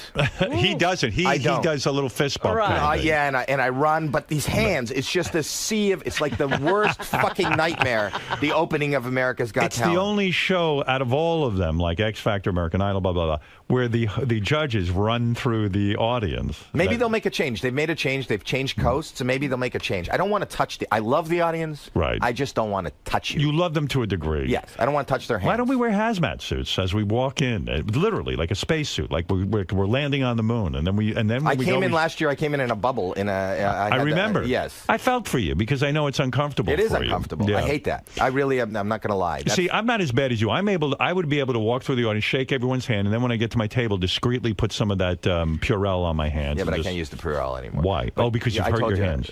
No, I told you. I've told this story before. I You get overused it, and you get rashes. and I got warts because I had viruses because I killed all the antibodies in my hands. Oh, so you can't use Purell anymore? No, I don't know I had my friend who's a surgeon give me that. I was using Purell. I was using whatever they use for surgery. Oh, betadine. No, betadine is. I don't know what I was using, but whatever they. Do you sometimes forget and shake someone's hand like I do, and then all of a sudden I go, oh, now I gotta. I never forget. You never forget. No. When somebody puts out their hand, what do? You offer them the fist bump? The fist or nothing, or I turn and walk away. You turn. It's so terrible. I mean, you are a social guy, and look what you're going through. I'm not as social as you think. Oh, really? I'm not. I'm not really that social. I love people. I'm a mess. You just coughed into your hand, so I was very aware of that. Yeah, don't come near me. But I won't shake my hand now. What's going on with Deal or No Deal? Is that gone? Yeah, there's a slight talk of doing more, but I don't know. What does that mean, slight talk of doing more? I thought the show was a huge hit. Well, it had become a daytime show. Right. Yeah, I did. Well, we did 500 episodes. Yeah. You know, that's a lot. I was dealed out for a while. Do you think that's what happened? The show just burnt out? They put it on too much? I think so. We're on a hiatus, and you know, there's always a possibility that there could be more. Look, Fear Factor is back. Do you miss it? Yeah, it was. That was a good job. gig too. It was a really good gig. You've gotten some great gigs. All my single friends miss the fact that I was on Deal or No Deal. My son misses. Yeah, right. Deal or No Deal. All those hot chicks. You know, I had my son working. I don't know if I told you this. One summer, I got him a job as an intern on the show. Yeah. And they came to me very uncomfortably, and they said, "Howie, can you talk to your son?" I go, "Why?" They go, "He has set up his office under the steps." He was under, you know, the girls came down to the Oh, my God. So he's looking up their skirts. He was looking up their skirts. And like I said his to old him, man. Alex, yeah. Yeah, right. But, and I had to talk to him. And then he goes, "I was there first." And then they came down. I go, "You were there. You weren't there first. They were there first." Do you realize I think I'm the first American judge? Yes. On America's Got Well, I'm Talent. American. You are now? Yeah. Weren't you? You were born Canadian, I right? have a dual citizenship. Oh, you do? Yes. Oh, so you are American. All Well, right. I became. All right, good. All right, because I But like you were the first born and raised In American. America. Right. Yes. I have a huge burden on my shoulders. Yes. Yeah. Well, You're I'm very- excited. I can't wait to work with you. I can't tell you how Can't be more excited, thrilled. how great I think it is for the show, and I think that your presence is going to take the show to another level. I really hope believe so. that. I think it'll be fun. I believe it, and I love all the controversy, and I love that wherever I go, people, you know, that's the burning question. Well, I was bringing this up before because I did a Super Bowl commercial for America's Got Talent. Did you really? Yes. Oh, that's great. I shot one. Okay. And I assume it's going to air this Super Bowl. Right. We'll see. What? Seemed funny to me. But, I'll believe it when I see It could be rejected? it. Who knows? But they said to me, I said, I'd like to do some promotion with the other judges. And so there was a discussion on how much promotion I would do. Right. And when I would appear with the other judges. So at some point, I guess we'll be appearing somewhere together. That would be great. Right. And you and I have a problem because we're going to have to be quiet while the other one performs, even in an interview, right? That's a difficult thing to do, isn't it? Do you find that difficult? I've gotten more comfortable in We're an you're coming up ensemble. right, and you see, you're coming from the autonomy of doing this show, and this Right. is what you've done all your life. And I came from stand-up comedy and whatever. So it was Is it really an hard for me. adjustment? It was a huge adjustment. Because even when you did Deal or No Deal, you were the host. This is like I've got to sit quiet while you're doing your thing, and I got to let you do your thing. Yeah. So the thing I don't know that I can do that. But that's what I'm telling you as somebody who went through the adjustment. Right. Don't worry. We'll get through it together. Don't think about it. Just do whatever. You know what? If the fact that you want to interrupt me in the middle of me talking hits you, interrupt me. All right. Don't think about, you know what? I'm going to interrupt him or I'm going to sit doing quiet. it. Whatever happens, happens. Now, you never finish that. Who's going to be... What are you going to be called on this show? Well, I'm Howard. You're Howard. Or Your I'm Howie. Majesty. Your Majesty. The king of all media. I'm Howie. Okay. He's Howie. Thank God he's a Howie. Yeah. No one called... In summer camp, I used to be a Howie. Right. And when I got on the radio, I said, fuck being a Howie. I'm a grown man. I'm But Howard. we've talked about it. Howard, for me, is it makes me cringe because Howard was always Thank in God. trouble. Yeah, so I'll be Howard. You'll be Howie. Howard? Yes. Nobody was happy when they called me Howard. Yes, that's true. So, you'll be Howie. I'm Howard. We got Sharon. And we got Sharon. And we got Nick. And that's it. And let's then- go do this thing This is already. going to be great. Enough fucking talk about it. And Let's what are you go do doing it. tonight? Tonight I am watching myself on Letterman, of course. That's after. I'm going to watch you. on Watch Letterman. Howie Mandel host Mobbed, premiering in what is probably the best time slot, right Yes. after American Idol. And it's something to see. You see a guy think he's going to die, and there's nothing funnier than that. Nothing funnier than guys dying. And I tweet live. You think that's not a good thing to tweet You live? will during- tweet during the show. Yeah. I think that's a great thing. Will What- you I'll Twitter you. I'm not going to read that. No, I want you to say you're watching it. I want to just see that you're really watching What is it. with you and Twitter? You're obsessed. I am Forget obsessed. it. Forget that. You're not. You're on it. I'm on it, but I'm on it once or twice. Yeah, every 2 weeks we get a naked picture of my your wife. That's it. I don't know what else to tweet. What would I tweet? Anything I got to say, I say here. I have this. So Right. so why would I? What am I tweeting? So you're pointing out I have nothing. All I have is Twitter. It's too important. How many followers do you have? I have over 16. No, I have 300,000. Not this. 300,000. Yeah, not a lot. Do you see it as a sign of success if you have a ton of Twitter followers? No, but I see it as a sign of that's my social. I'd like to do that rather than in a crowd. I don't have to touch people, Right. but I could talk to you. It's your way I can of relating. communicate. And you can sell tickets to your I feel shows in the and world. things like that. Well, I'm not selling tickets. Well, I want to get viewers. Right. Okay. All right. Well, listen. You're a judge. I'm a judge. God bless you. I'll see you. I'm going to see you in a 2 week. weeks. A week. Is it a week? It's a week or two. Yeah. It's this month. Sometime this month, I'm going to see you. You excited? I'm excited Are you about doing nervous? it. No, I think I'm fine with it. I think you are fine. I have a lot listen of to you energy. every day. Don't worry. I worry about just keeping my health together. In other words, I don't want to be sick when I go there. I don't want to. I want to have my energy together because this job that I do, waking Two up neurotic early, guys are I'm telling very each other neurotic. not to worry. You Don't worry. I'm the guy who won't touch anybody. How but don't dare worry. you tell me not to worry? Don't worry. Look who I'm And getting he's advice worried from. that he's going to get sick. Now you know why I don't take Howie's calls. I'll listen to him. I'll get nuts. I live in a glass house. That's right. Yes. And you know what people in glass houses should do? Throw stones. That's right. Right. What do you do today? I saw you're hosting Regis I'm with and Kelly. I'm going over there now. Are you the co-host? Yes. You'll be the co-host with Kelly Ripa. Yes. And Is J-Lo. it true? And J-Lo is the guest? Yes. Oh, that should be hot. That will be very hot. And so... I heard she lost 60 pounds. Who? Oh, J-Lo? Yes. Is that right? Yeah. How's that? Mark Anthony moved out. Oh, you're terrible. You going to ask her about this young boyfriend that she's got? Oh, I should, shouldn't I? Oh, fuck yeah. I mean, can't this girl be alone for 10 minutes? I mean, literally, she just broke... This is like her third marriage ended. Wait. What? When your marriage ended, how long were you alone? Oh, a minute, but I'm a guy. Women are same supposed to thing. think about things. Really? Of course. Well, first of all, this is her third marriage that ended. Right. She just had kids with this dude. Right. He's out. Now she's got a brand new boyfriend. Slow down a little bit. At least date a little bit. Why are you so concerned about? She's I'm a happy. judge. I'm judging. You're judging. I judge everything. I'm perfect for that gig. She's happy. God bless her. God bless her. Yeah. Slow down and smell the roses, honey. I wonder if he'll come over to the show with her. Oh, he probably has homework. Yeah, exactly. Will you ask her stuff like, like how long did it take the new guy to get into your pants and stuff, or is that too controversial for the Regis and Kelly show? I don't know. I will, whatever. I'm not thinking about it. Whatever happens, happens. You didn't prepare for this show at all? I don't prepare. You don't prepare ever? No. God bless you. I don't prepare. I never did homework. I didn't. Preparation is not my.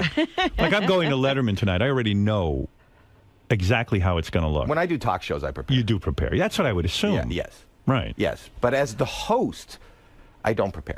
It's a good philosophy. It seems to be working. Yeah, as a guest, he prepares. I do as a guest because I want to be charming and I want to be witty and I want to be funny, though I didn't prepare for this. They say that the ratings for Kelly Ripa are higher now that Regis is gone. Yeah. Is that true? I think it is. And I think that it's because of that, when Kathy Lee left, when they were rotating all the possible co-hosts, and Kelly was going, the ratings were also higher because people want to see. It's like this spinning wheel. Right. Oh, is this going to be the host? Is this going to be the host? Have they asked you to be a permanent host? No. You're good at it. I am. I'm very good. I mean, I've seen people on there with her that are not too good. They think they're funny and they're not. But you do a good job. And they said in the paper that they're closer to finding a permanent replacement for Regis. So I was wondering if they had said anything to you. Well, I would imagine as each day goes by, they're closer. Because one day they're going to choose. So tomorrow they're going to be closer than they are today. But it could be that they're so into this groove of rotating hosts that they are never going to get a co-host. I think they should keep doing that. Don't you think that would be a good show, that they can continue to do that? Do you like doing that show, the morning show, and being the co-host? Yes. I think that Kelly is brilliantly funny. Do you find yourself biting your tongue, though, because it's so... Yes. In other words, the things you really want to talk about, you can't. No. Right. I can't. You know that. That's the secret to success, biting your tongue on some of these shows. I wonder if you're going to bite your tongue at all on America's Got Talent. Well, of course. I mean, listen, it's first of all, I have to bite my tongue, or else I'll end up taking over the show and turning it into the Howard Stern show. Like you said, you resist turning it into the Howie Mandel show. I've got to be able to do that. And secondly, I got to be able to realize that it's a network show that's kid-friendly, and it's about me being a judge. But that's what I say. I don't know, you may have seen some of the interviews that I've done about you joining the show. Yes, you've been great. You have been nothing but a very responsible broadcaster. I mean, the language and whatever happens on Sirius is different than what happened on terrestrial radio, right? Listen, I'm going on Letterman. And you went tonight. on Letterman. I've seen you on Letterman dozens of times. And Leno, you've never crossed the line beyond standards and practices. Yeah, and if I have, whoops. All right, listen. Watch Howie. I've been such a responsible broadcaster. Thank you, Howie. I think you have. Go watch some of my old shows. Watch Howie Mandel host Mobbed, premiering tonight. Yeah. Tonight is the big night, 9 o'clock on Fox after American Idol. Yeah, and next Wednesday, too. And Howie's a great guy, always been a friend of the show. Our co-workers. Now we're co-workers. Isn't that amazing? Colleagues. Robin, tell Howie what a delight I am to work with. He's in for a real treat. You're in for the time of your life. Tell him how much fun I am. Tell him how fun I am. His partner in crime who is hermetically sealed in another room. Well, what's funny is that, you talk about trying to reach me on the phone. Robin and I spend very little time communicating outside of the show. Right, because you spend 4 or 5 hours. Yeah, we see each other all day, and she's got a life and I got a life. But a call back would have been nice. Yes, Robin. Do we ever call each other back? Never. No, never. You leave a message and you let it go. And you let it go.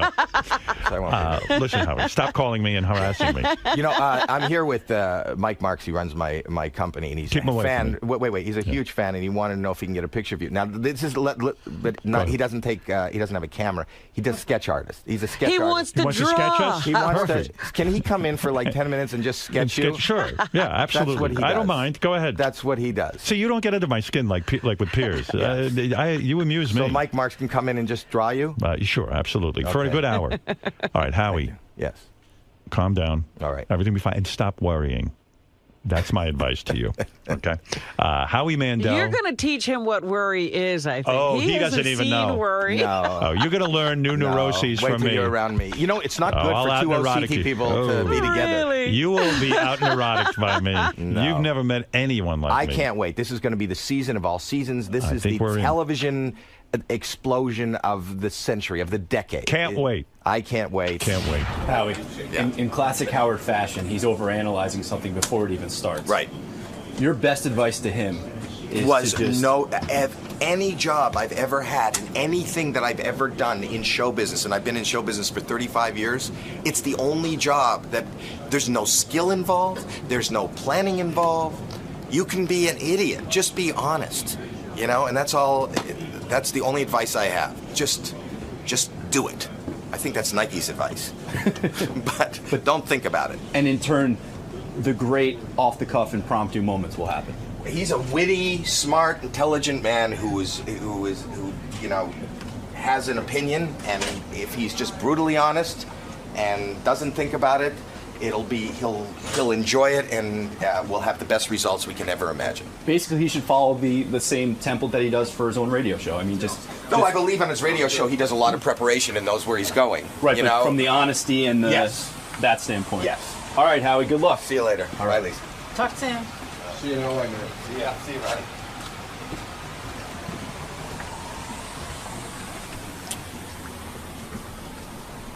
Wonder if Howie's gonna have a cold now. Oh, stop it.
There was a lot of confrontation yesterday on the wrap-up show. I don't know how many people heard it, but I did, and man, oh man, a lot of fireworks. What's going on? Why is everybody fighting around here? It's mostly about Benji. I received in the email a lot of letters about people who just don't want to hear about Benji at all. Like on the wrap-up show, on this show, one guy said he's going to cancel his subscription if there's any more Benji talk. Oh, dear. And I thought actually I had limited the Benji talk, but the wrap-up show picks up where we leave off. Right. What we don't pick up on, they discuss. Yeah. And a lot was made that Lisa G is consumed with Benji and the girlfriend, and that the girlfriend is using Benji. But I think, you know, she's just weighing in with her opinion, much like everyone else. You don't think she's obsessed with Benji and jealous? But someone told me that literally in the newsroom, she talks about it 24 hours a day. That I didn't know. Oh. That I didn't know. That she is obsessed with Benji and Elisa, his girlfriend. And that she talks about Benji and Elisa constantly, to the point that some people put on their headphones so they don't have to hear Lisa talking about it. Wow. Yeah. So she'll talk to herself about it if nobody's listening. Yeah. They say she's obsessed, but, you know, from what I heard, she's just someone like me who weighs in about the people who work here. Benji is in a relationship where I thought Lisa actually made a lot of sense on the wrap-up show, and I thought she gave Benji some good advice. I'll play you a clip, and you tell me if you think she's dead on. I do.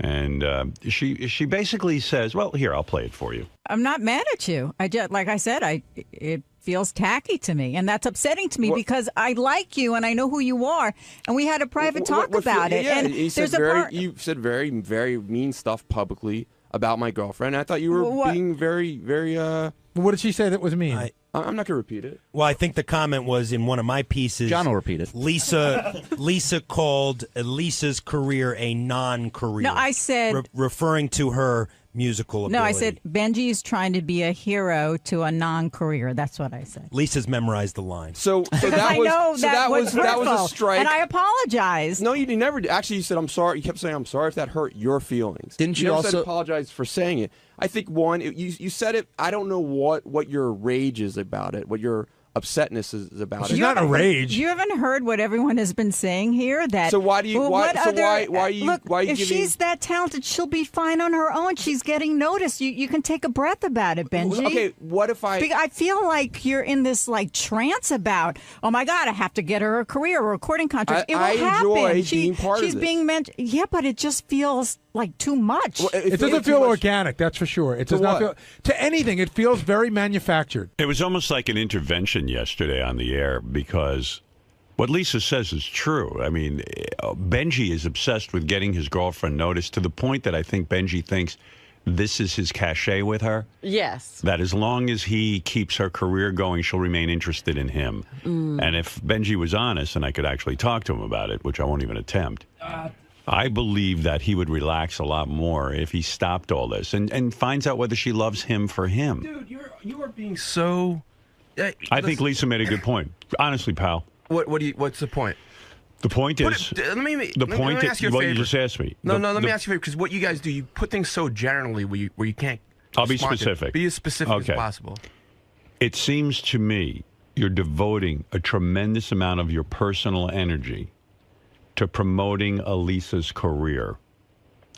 And even on the air, where you were one of those guys I sort of admired, you never really like plugged everything to death. And, you've had your little plugs and things with that party planning thing or whatever it is. I don't know, stripper parties or I don't know what you had, but everybody plugs.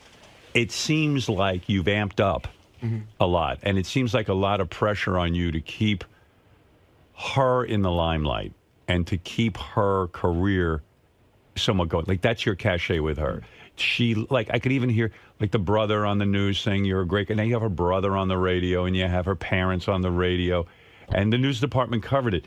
But I feel like that's your being a hero. That's what's important to her, and you're coming through in spades, and it's keeping her interested in you. Okay, so I think you're feeling a lot of pressure. I don't. You don't? Okay. Her brother, well, I thought Lisa made a good point. Her brother and her family came to our show on Monday night, and the news interviewed them.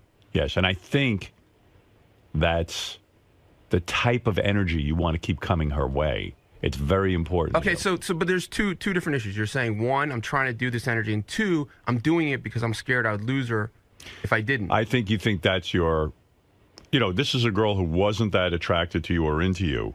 And ever since, you've been running around on TV trying to get her name mentioned. I mean, you were the guy who got beaten up by a CNN guy just trying to yell out her name. You work for the Howard Stern Show. Probably you could have yelled out something related to the Howard Stern Show. Instead, you're screaming out on CNN and risking your life to yell out Elisa Jordana. I've gotten beaten up for you. No, I know that. For you again. But I'm just saying, it's a lot of pressure to come through and be Superman for her. And I think you ought to chill and find out if she really could handle not getting that. Okay, that's all I'm saying. It seems to me she probably does love you and probably will be able to handle it, but I think you're afraid to let go of this. That's not. But that's not true. Okay, and you're just all right. It's just an assumption you're making. I'm making an assumption. You're right. And the things I'm. And I thought Lisa was right on the money, and I thought she was coming from an honest place. Whether or not she's obsessed with you, I don't know what goes on back in the newsroom. She might very well be. But well, what I was saying to her was, let's say all this is true. I don't know why she's treating my girlfriend like crap. Right. No, that doesn't make sense. And Gary, I thought, was right on target with you. Howie's coming in here today, who's going to be on America's Got Talent with me, and I'm going to even say to him, I've noticed in season 2 that Howie spent a lot of time promoting his personal Twitter account. And then I watched him on Piers Morgan a little bit yesterday, and he said beautiful things about me, and I love Howie, and I'm anxious to work with him. But he really is hell-bent on constantly announcing his Twitter account. And I'm going to suggest to him that this year on America's Got Talent, he doesn't do that. It becomes annoying to the audience. I don't have carte blanche. And it looks desperate. I don't have carte blanche on this show at all. I don't have a zero. Any blanche at all. Right. Whenever you get a chance, anything it seems I bring like it's up, it's something you're asking me about. But it's uppermost on your mind, as Gary pointed out, to get the now plugs you're in. Reading my mind. Well, here, I'll play you what Gary said. And I thought Gary was pretty much on the money here. I feel like you're becoming like Jackie, like you're crowbarring in plugs, and I feel like it's become about plugging everything that you do. You don't reel it in at all, and it's getting tedious. And I almost feel like Howard's the sleeping tiger, and you're poking him. One day he's going to get up and it's just going to go, enough of this shit already. And I'm not sure what the end game is. Like if it was for something, like, is this song really super important to you? Like super important on a level that you're going to go all in with your plugs, because you can't plug like this forever. I don't think. I mean, I don't know how to fight that. You feel that it's not way. A fight. No, I mean, I don't know how to argue that.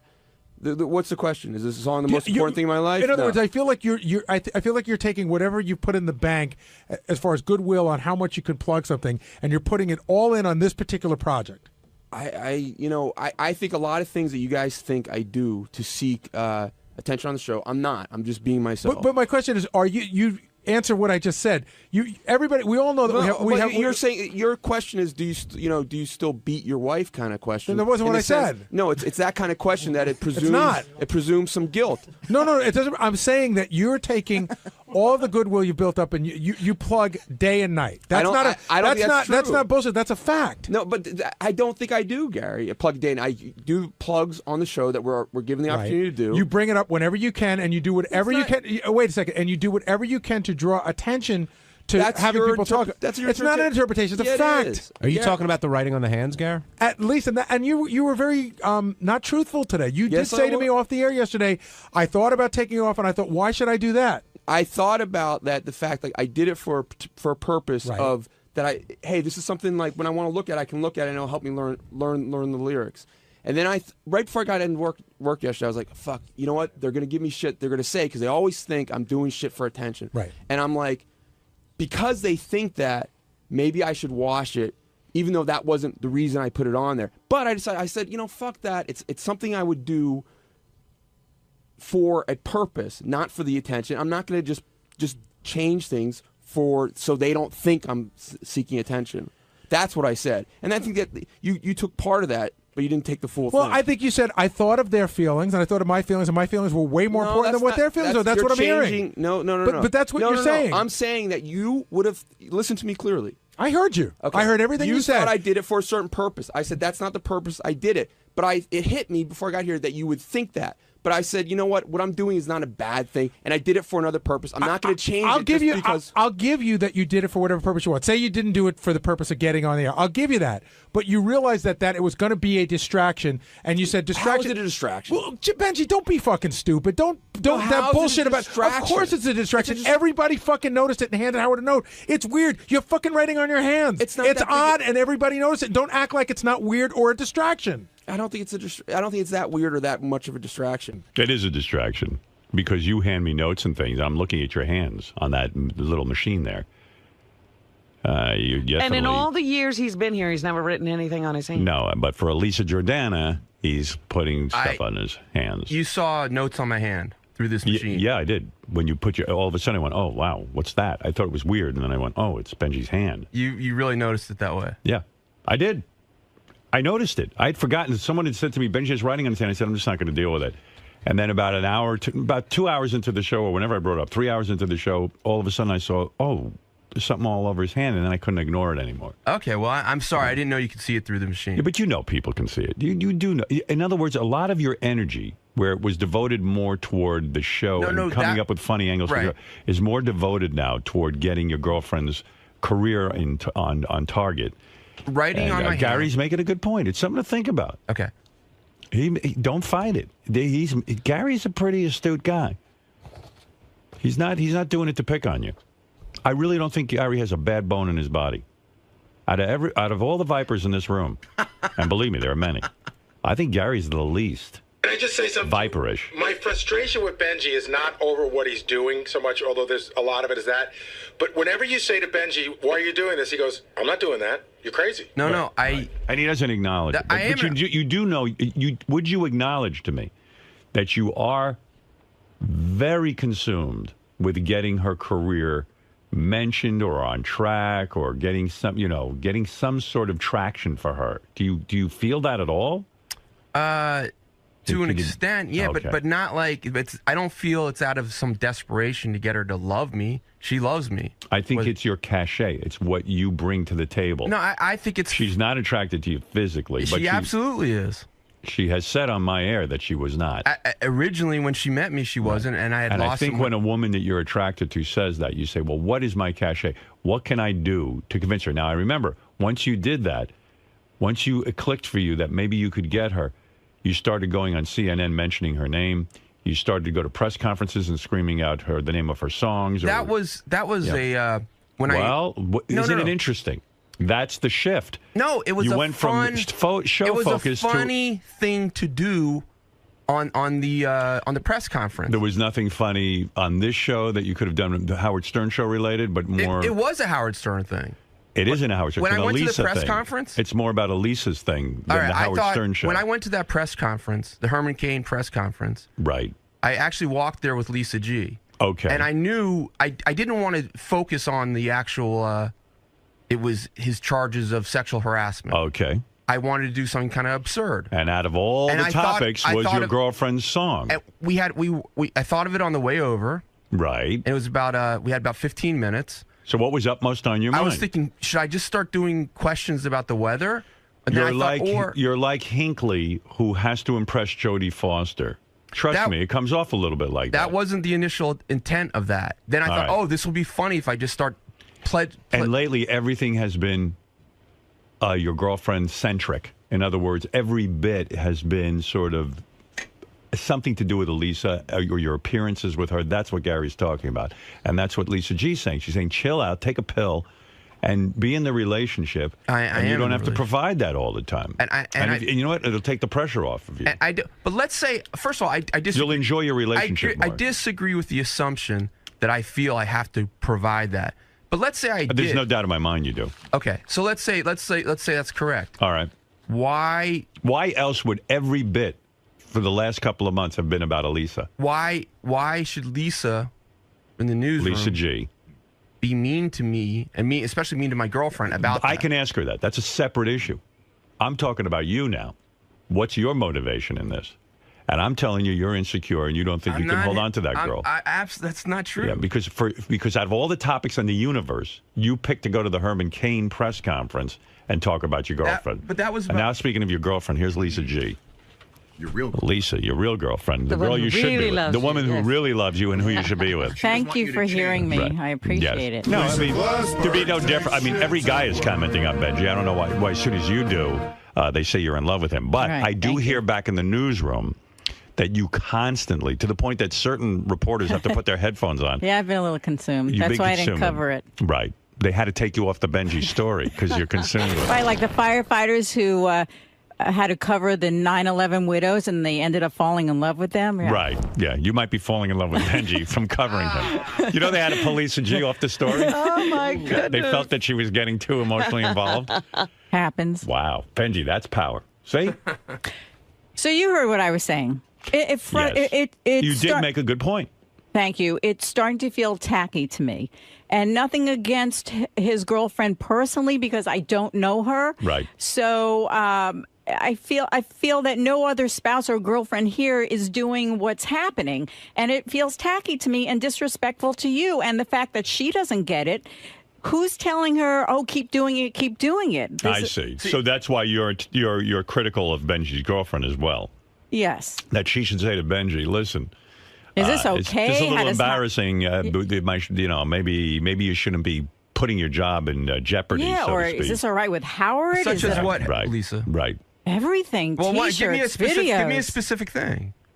Everything, the way it's feeling to me. No, everything's not specific. So say well, something. She just said T-shirts and videos. Okay, what? She just said it. What are you not hearing? How many examples is she going to come up with? So what's the video you're talking about? Just everything I've seen, or every mention. Name a video you've seen. Oh God, Benji, I'm not going to argue with you. How that's some bullshit. She's saying she doesn't like a video. What video is she talking about? I guess she's referring to YouTube and the song, and then you constantly mentioning where people can hear the song or buy the song. Howard, I think she's calling that a video. They post videos on YouTube of them talking about a variety of things. I've seen 2 or 3 of them. What's wrong? Wait, Lisa, have you done videos on YouTube of you and your cat? I would imagine that Lisa would think as a writer on the show, you might be more involved in the Howard Stern world than the Elisa world with your videos and your content. So wait, she's upset about putting up videos on YouTube. Yes. Is that correct, Lisa? That's part of it. It's But everything. but let's- or let's- she'll say to me, let's "Did you just- see the Benji couture? It's a picture of her. Not. I Lisa, can't even Lisa, see you on the just T-shirt. So calm it down. just. Well, there is a specific. Wait a second. No, Benji. let me go She back just- to the first specific. She gave you a great specific. Let You me go asked for back it. to the first specific. No, Benji, no. Why can I address the first one? Benji Couture is a picture of your girlfriend. Well, he's on it, but it's where's Benji? He's not even looking at the camera. So Right. you don't like And the way I'm not and looking she's at saying why she's critical of your girlfriend. I'm just interpreting. She's saying maybe the girlfriend would have said to you, you know, Benji, we just started going out.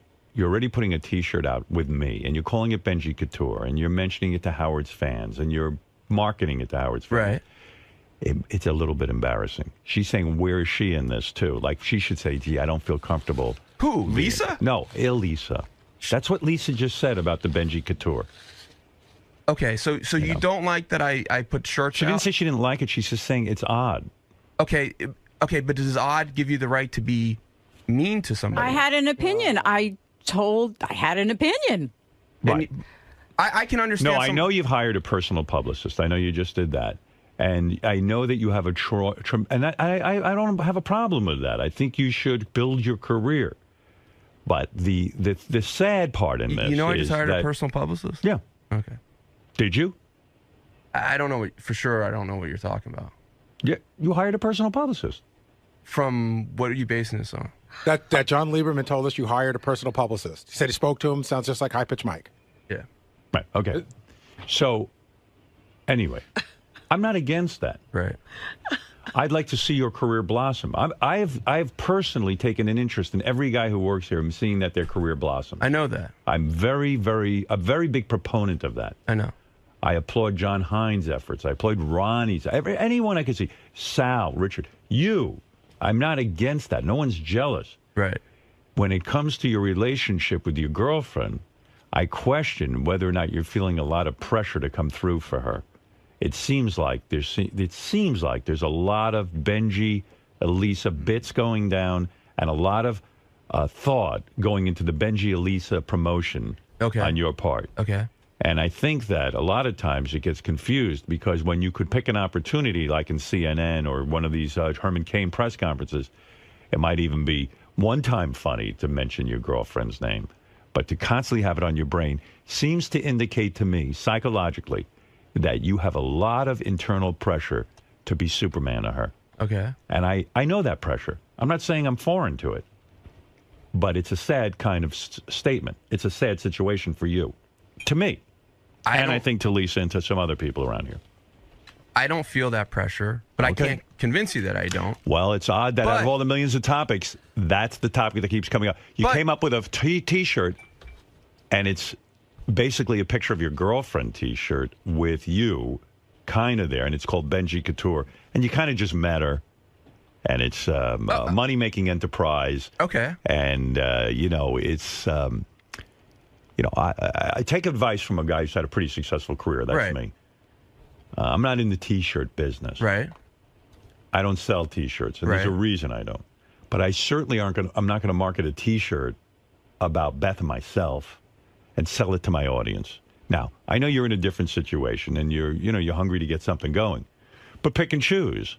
Even when you go out and record a bit that's going to be on the air, pick and choose what your comedy's about. Shouldn't always be about Elisa. Sure. All right. It's so on your brain that it could indicate that you're falling into the abyss of like, wow, I go home today and Elisa's going to want to be in love with me because she got mentioned today on CNN or there's a lot of pressure there. It seems to me. Right. All right. That's it. And even if I say this stuff, what you're assuming is incorrect, I don't feel this pressure. But even if you were correct, I don't think you're aware of the pressure. Okay, that's absolutely possible. Right. I don't think I think you're ethically, Lisa, being wrong to be mean to me about it.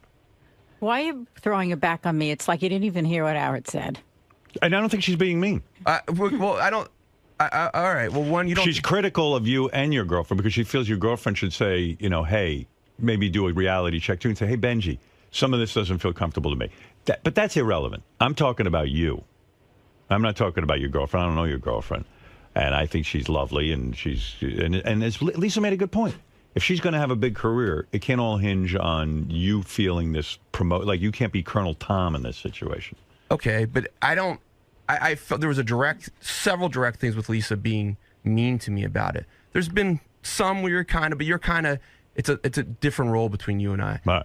And are you being mean, Lisa? I had an opinion and I stated it, and then I apologized privately to Benji, saying I'm sorry if that hurt you. That's Gary, is Lisa being overboard and mean? I don't know. I mean, I heard the comment that she made. I think that she speaks for a lot of people who may not want to verbalize that, but I don't know whether it's mean. It's an opinion. It's not like I hate that fucking bitch. It's just like I think Benji's spending a lot of time. Lisa, let's clear this up too. Do you have emotional feelings for Benji? No, I think he's terrific. I think he's very talented. Do you have romantic interest in Benji? But I agree with you. I think he is an amazing comedy writer. He's 10 steps ahead of everyone. And so when he's trying to sing with Elisa, I think, why doesn't she, as his girlfriend, say, wow, you are so talented. Write a sitcom. You've got a lot of free time.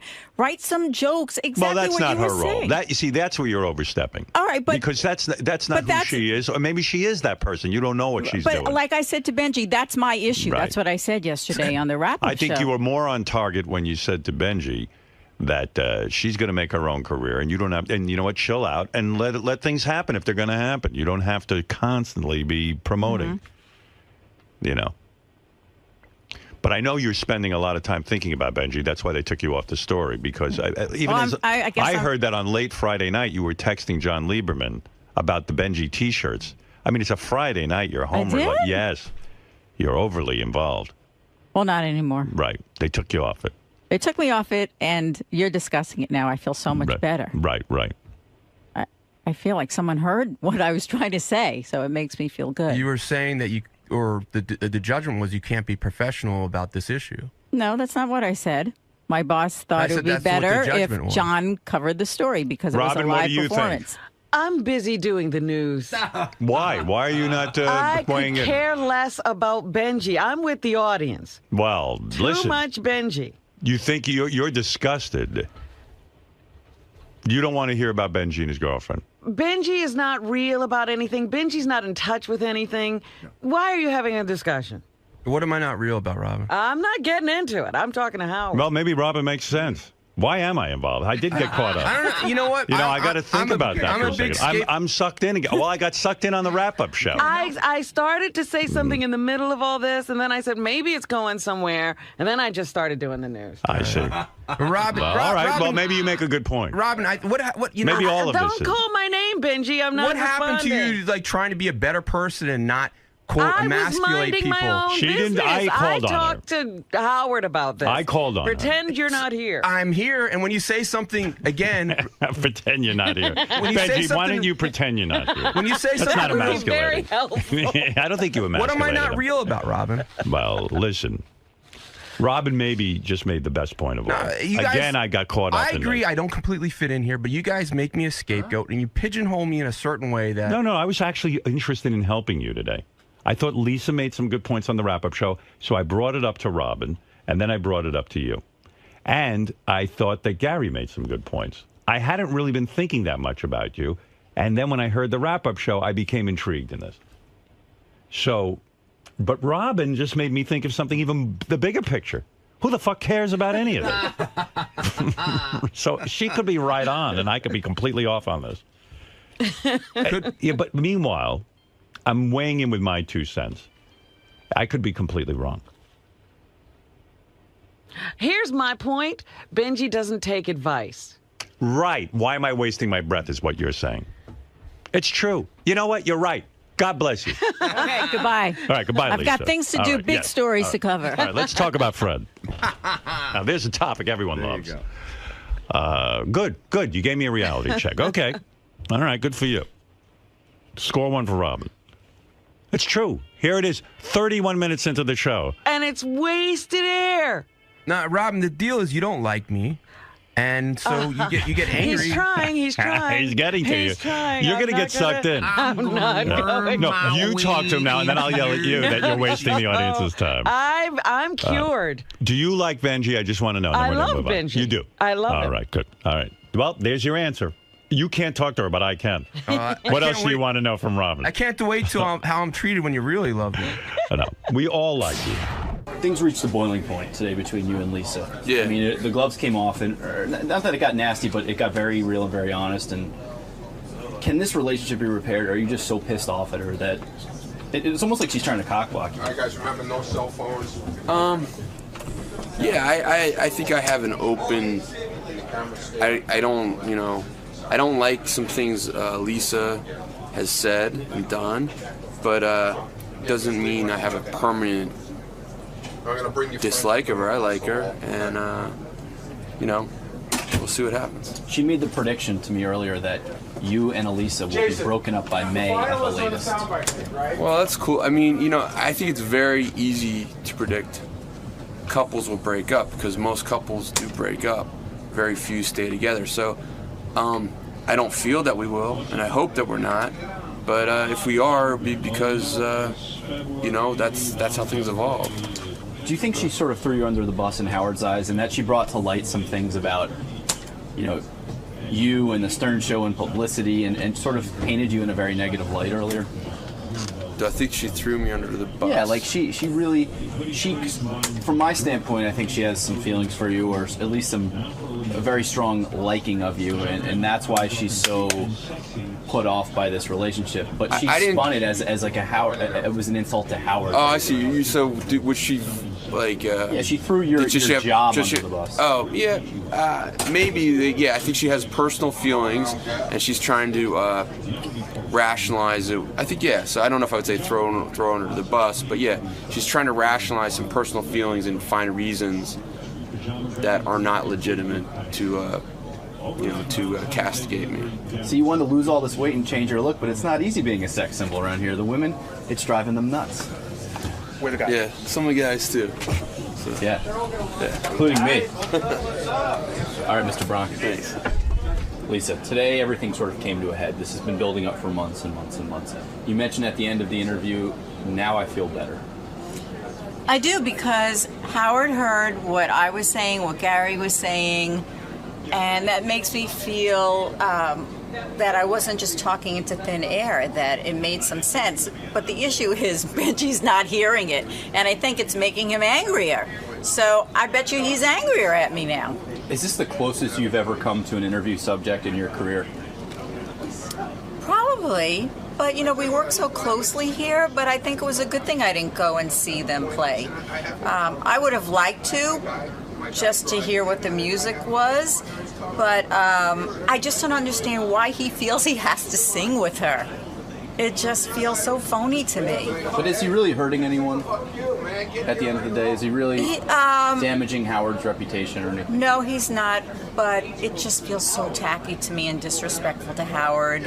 You know, there's a line that you shouldn't cross, and it bothers me that she hasn't said, like, ooh, maybe this is a little too much, or what does Howard think?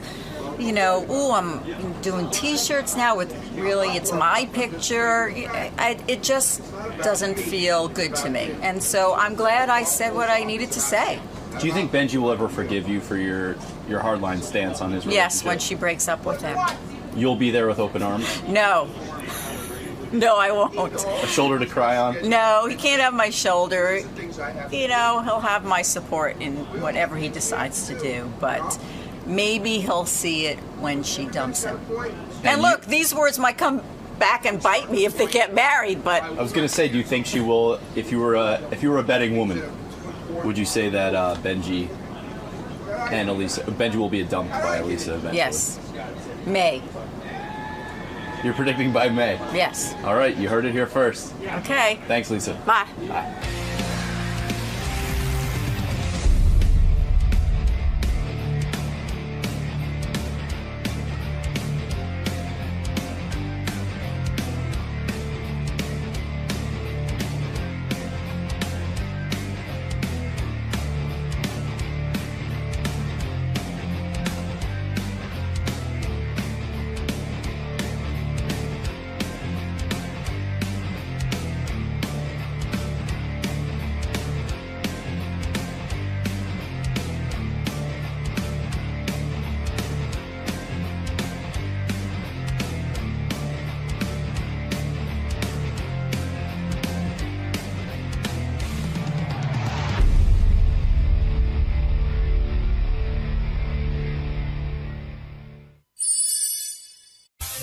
This is the best of the wrap-up show. A recap and behind-the-scenes look with John High and Gary Dell'Abate.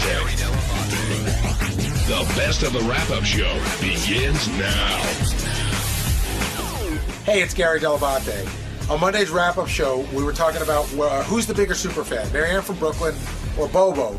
And then Bobo called in, and we talked about how crazy he is about the show. And then we gave him sort of a Sophie's choice. If he had to give a kidney to Howard or his wife, who would he give it to? You'll be shocked at the answer.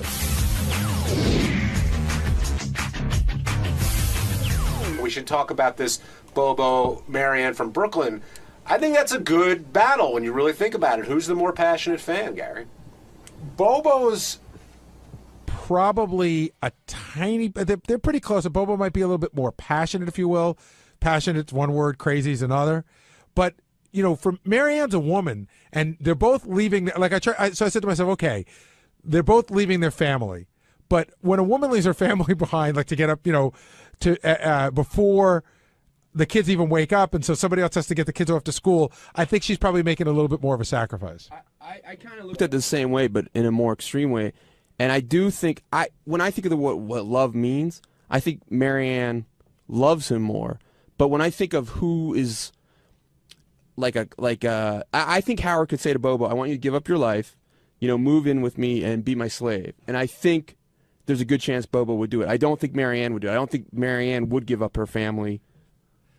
Benji's got something there. Yeah. Marianne loves Howard, but she does love her family too. Bobo loves his family, but he might love Howard a little more. Okay, so if Howard asked Marianne to live in his apartment for a month, you don't think Marianne would do it?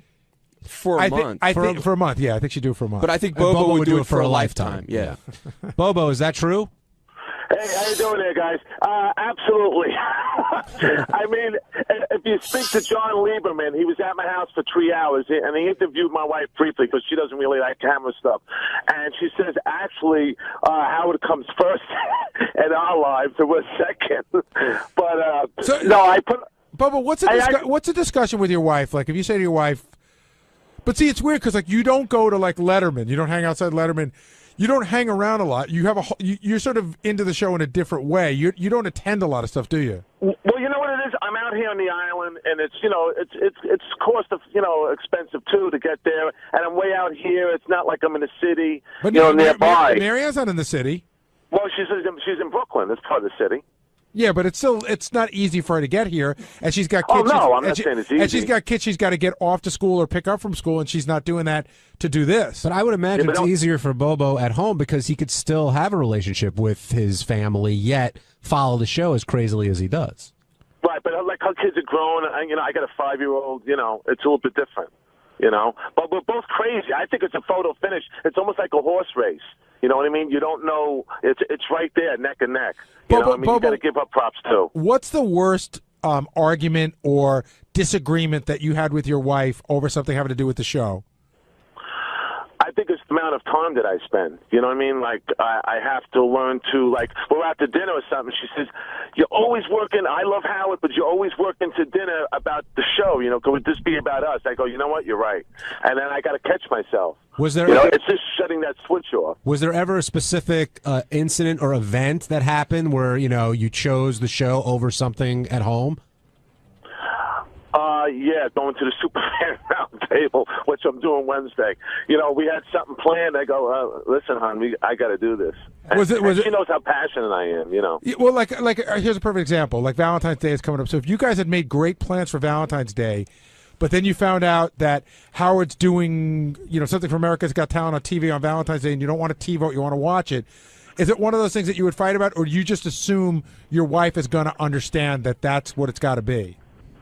Well, on a day like that, no, it's got to be dedicated to her, because she is passionate. I mean, been patient with me with everything I do, But there have been times where I got caught up, and I did, that did take precedence over what we were doing. The classic Sophie's Choice question, like, they both need your kidney to survive, and one's going to die, one's going to live. Who do you give it to, Howard or your wife? Oh, my God, you asked me that question. I I have to go to my wife because she's the mother of my kid. But I love Howard so much, man. I don't know. Howard would be gone, Bobo. I mean, if you made that choice. And if you make him survive, he'll know the rest of your life you're the one who did it. Yeah, I can't make him die. No. Would you give one to each and just let yourself die? Wait, you can't. Yeah, I'd probably do that. You can't make him die, so you'd let your. No, I can't. I can't let either of them die. I think I just check out. No, what do you? So seriously, you got to do one or the other. One. You got to pick one. Got to pick one. Oh my God. I know my wife's going to kill me, but I got to go with Stern. No, I can't. I can't because she's the mother of my kid. You know what I mean? I'm not that far off. That's if I didn't have my kid, it's different. Yes, John Lee. Even though I love my wife, but still. Well, you guys will get a kick out of this. I spent a lot of time with Bobo. Bobo's therapist told him that he needs to do something to back off the show a little bit. So Bobo suggested maybe he won't listen to the wrap-up show live. Maybe he'll just listen to it on replay. Hey, Bobo, what's up with that? That was what the concession he would make to his therapist. But I interviewed his wife as well. It's a very telling interview. She says she understands that she knows she will always be second. She will never be Howard Stern in his life. Yeah, Gary, I guess that's the bargain you make if you're going to marry Bobo. Well, that's true, too. When you guys got married, because I remember meeting your wife when you guys were dating, so she knew very well what she got into, correct? Oh, yeah. I mean, I didn't introduce until I was in Huntington at a restaurant there, and I said, oh, by the way, I'm, do stuff for the show. And, I gracefully worked it in that way. So she knew who I was. If we talked about this, stop me. Was there a Mrs. Bobo before the current Mrs. Bobo? No. Oh, so this is your first wife? Well, no, this is my second wife, but my first wife did not. I was Bobo, but she hated the show. She hated Stern. Oh, I see. So she just didn't go by the name Mrs. Bobo. No. And Dawn's proud. She's proud to say that because she loves Howard. But did the show have any effect on the ending of your first marriage? Yeah. Absolutely. What happened? Absolutely. I had now it wasn't a shrine like I have now, but I had stuff on the walls and stuff like that, and she used to get crazy at times, and enough with Howard Stern, we go here, we go there, it's always about Howard Stern, and she tore my stuff down. I go, that's crazy, you don't do that to me. I worked my damn ass off, and I said, this is my enjoyment. I said, I'm out of here. And that wasn't the deciding factor. But you know what? I gotta find someone who likes the same interest I have. Wait, Bubba, you walked out on her, or she walked out on you? I walked out. I said I'm done, and she wanted me back, but I said I'm done. I'm out of here. Did you pack up the shrine as you walked out? Well, I didn't have like a per se shrine. I had everything in boxes and tapes, but now it's full. John could tell you everything's displayed. The shrine is bigger than most New York City apartments. Is that right? Just the shrine. Oh yeah, it's huge. And my wife was very good about that, taking a part of our home. And I didn't even notice. She's surprised. She goes, we had workers come in do the work, and she goes, I go, what's this gonna be for Nick? And she goes, no, that's for you.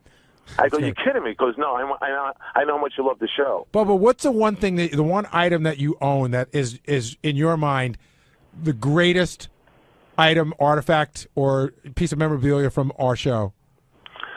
Probably the Leroy Neiman, replica, which is signed and framed. I like that, and that's probably a dead heat with the Crucified by the FCC box set. That means a lot to me too. And that's signed also? Yeah, I think so. You're trying to acquire Casey's foot. Hey, Bobo, why does your therapist think you need to back off of the show? Well, because, my wife told him things like, he's too crazy, maybe you can get him to calm down with it and, have time.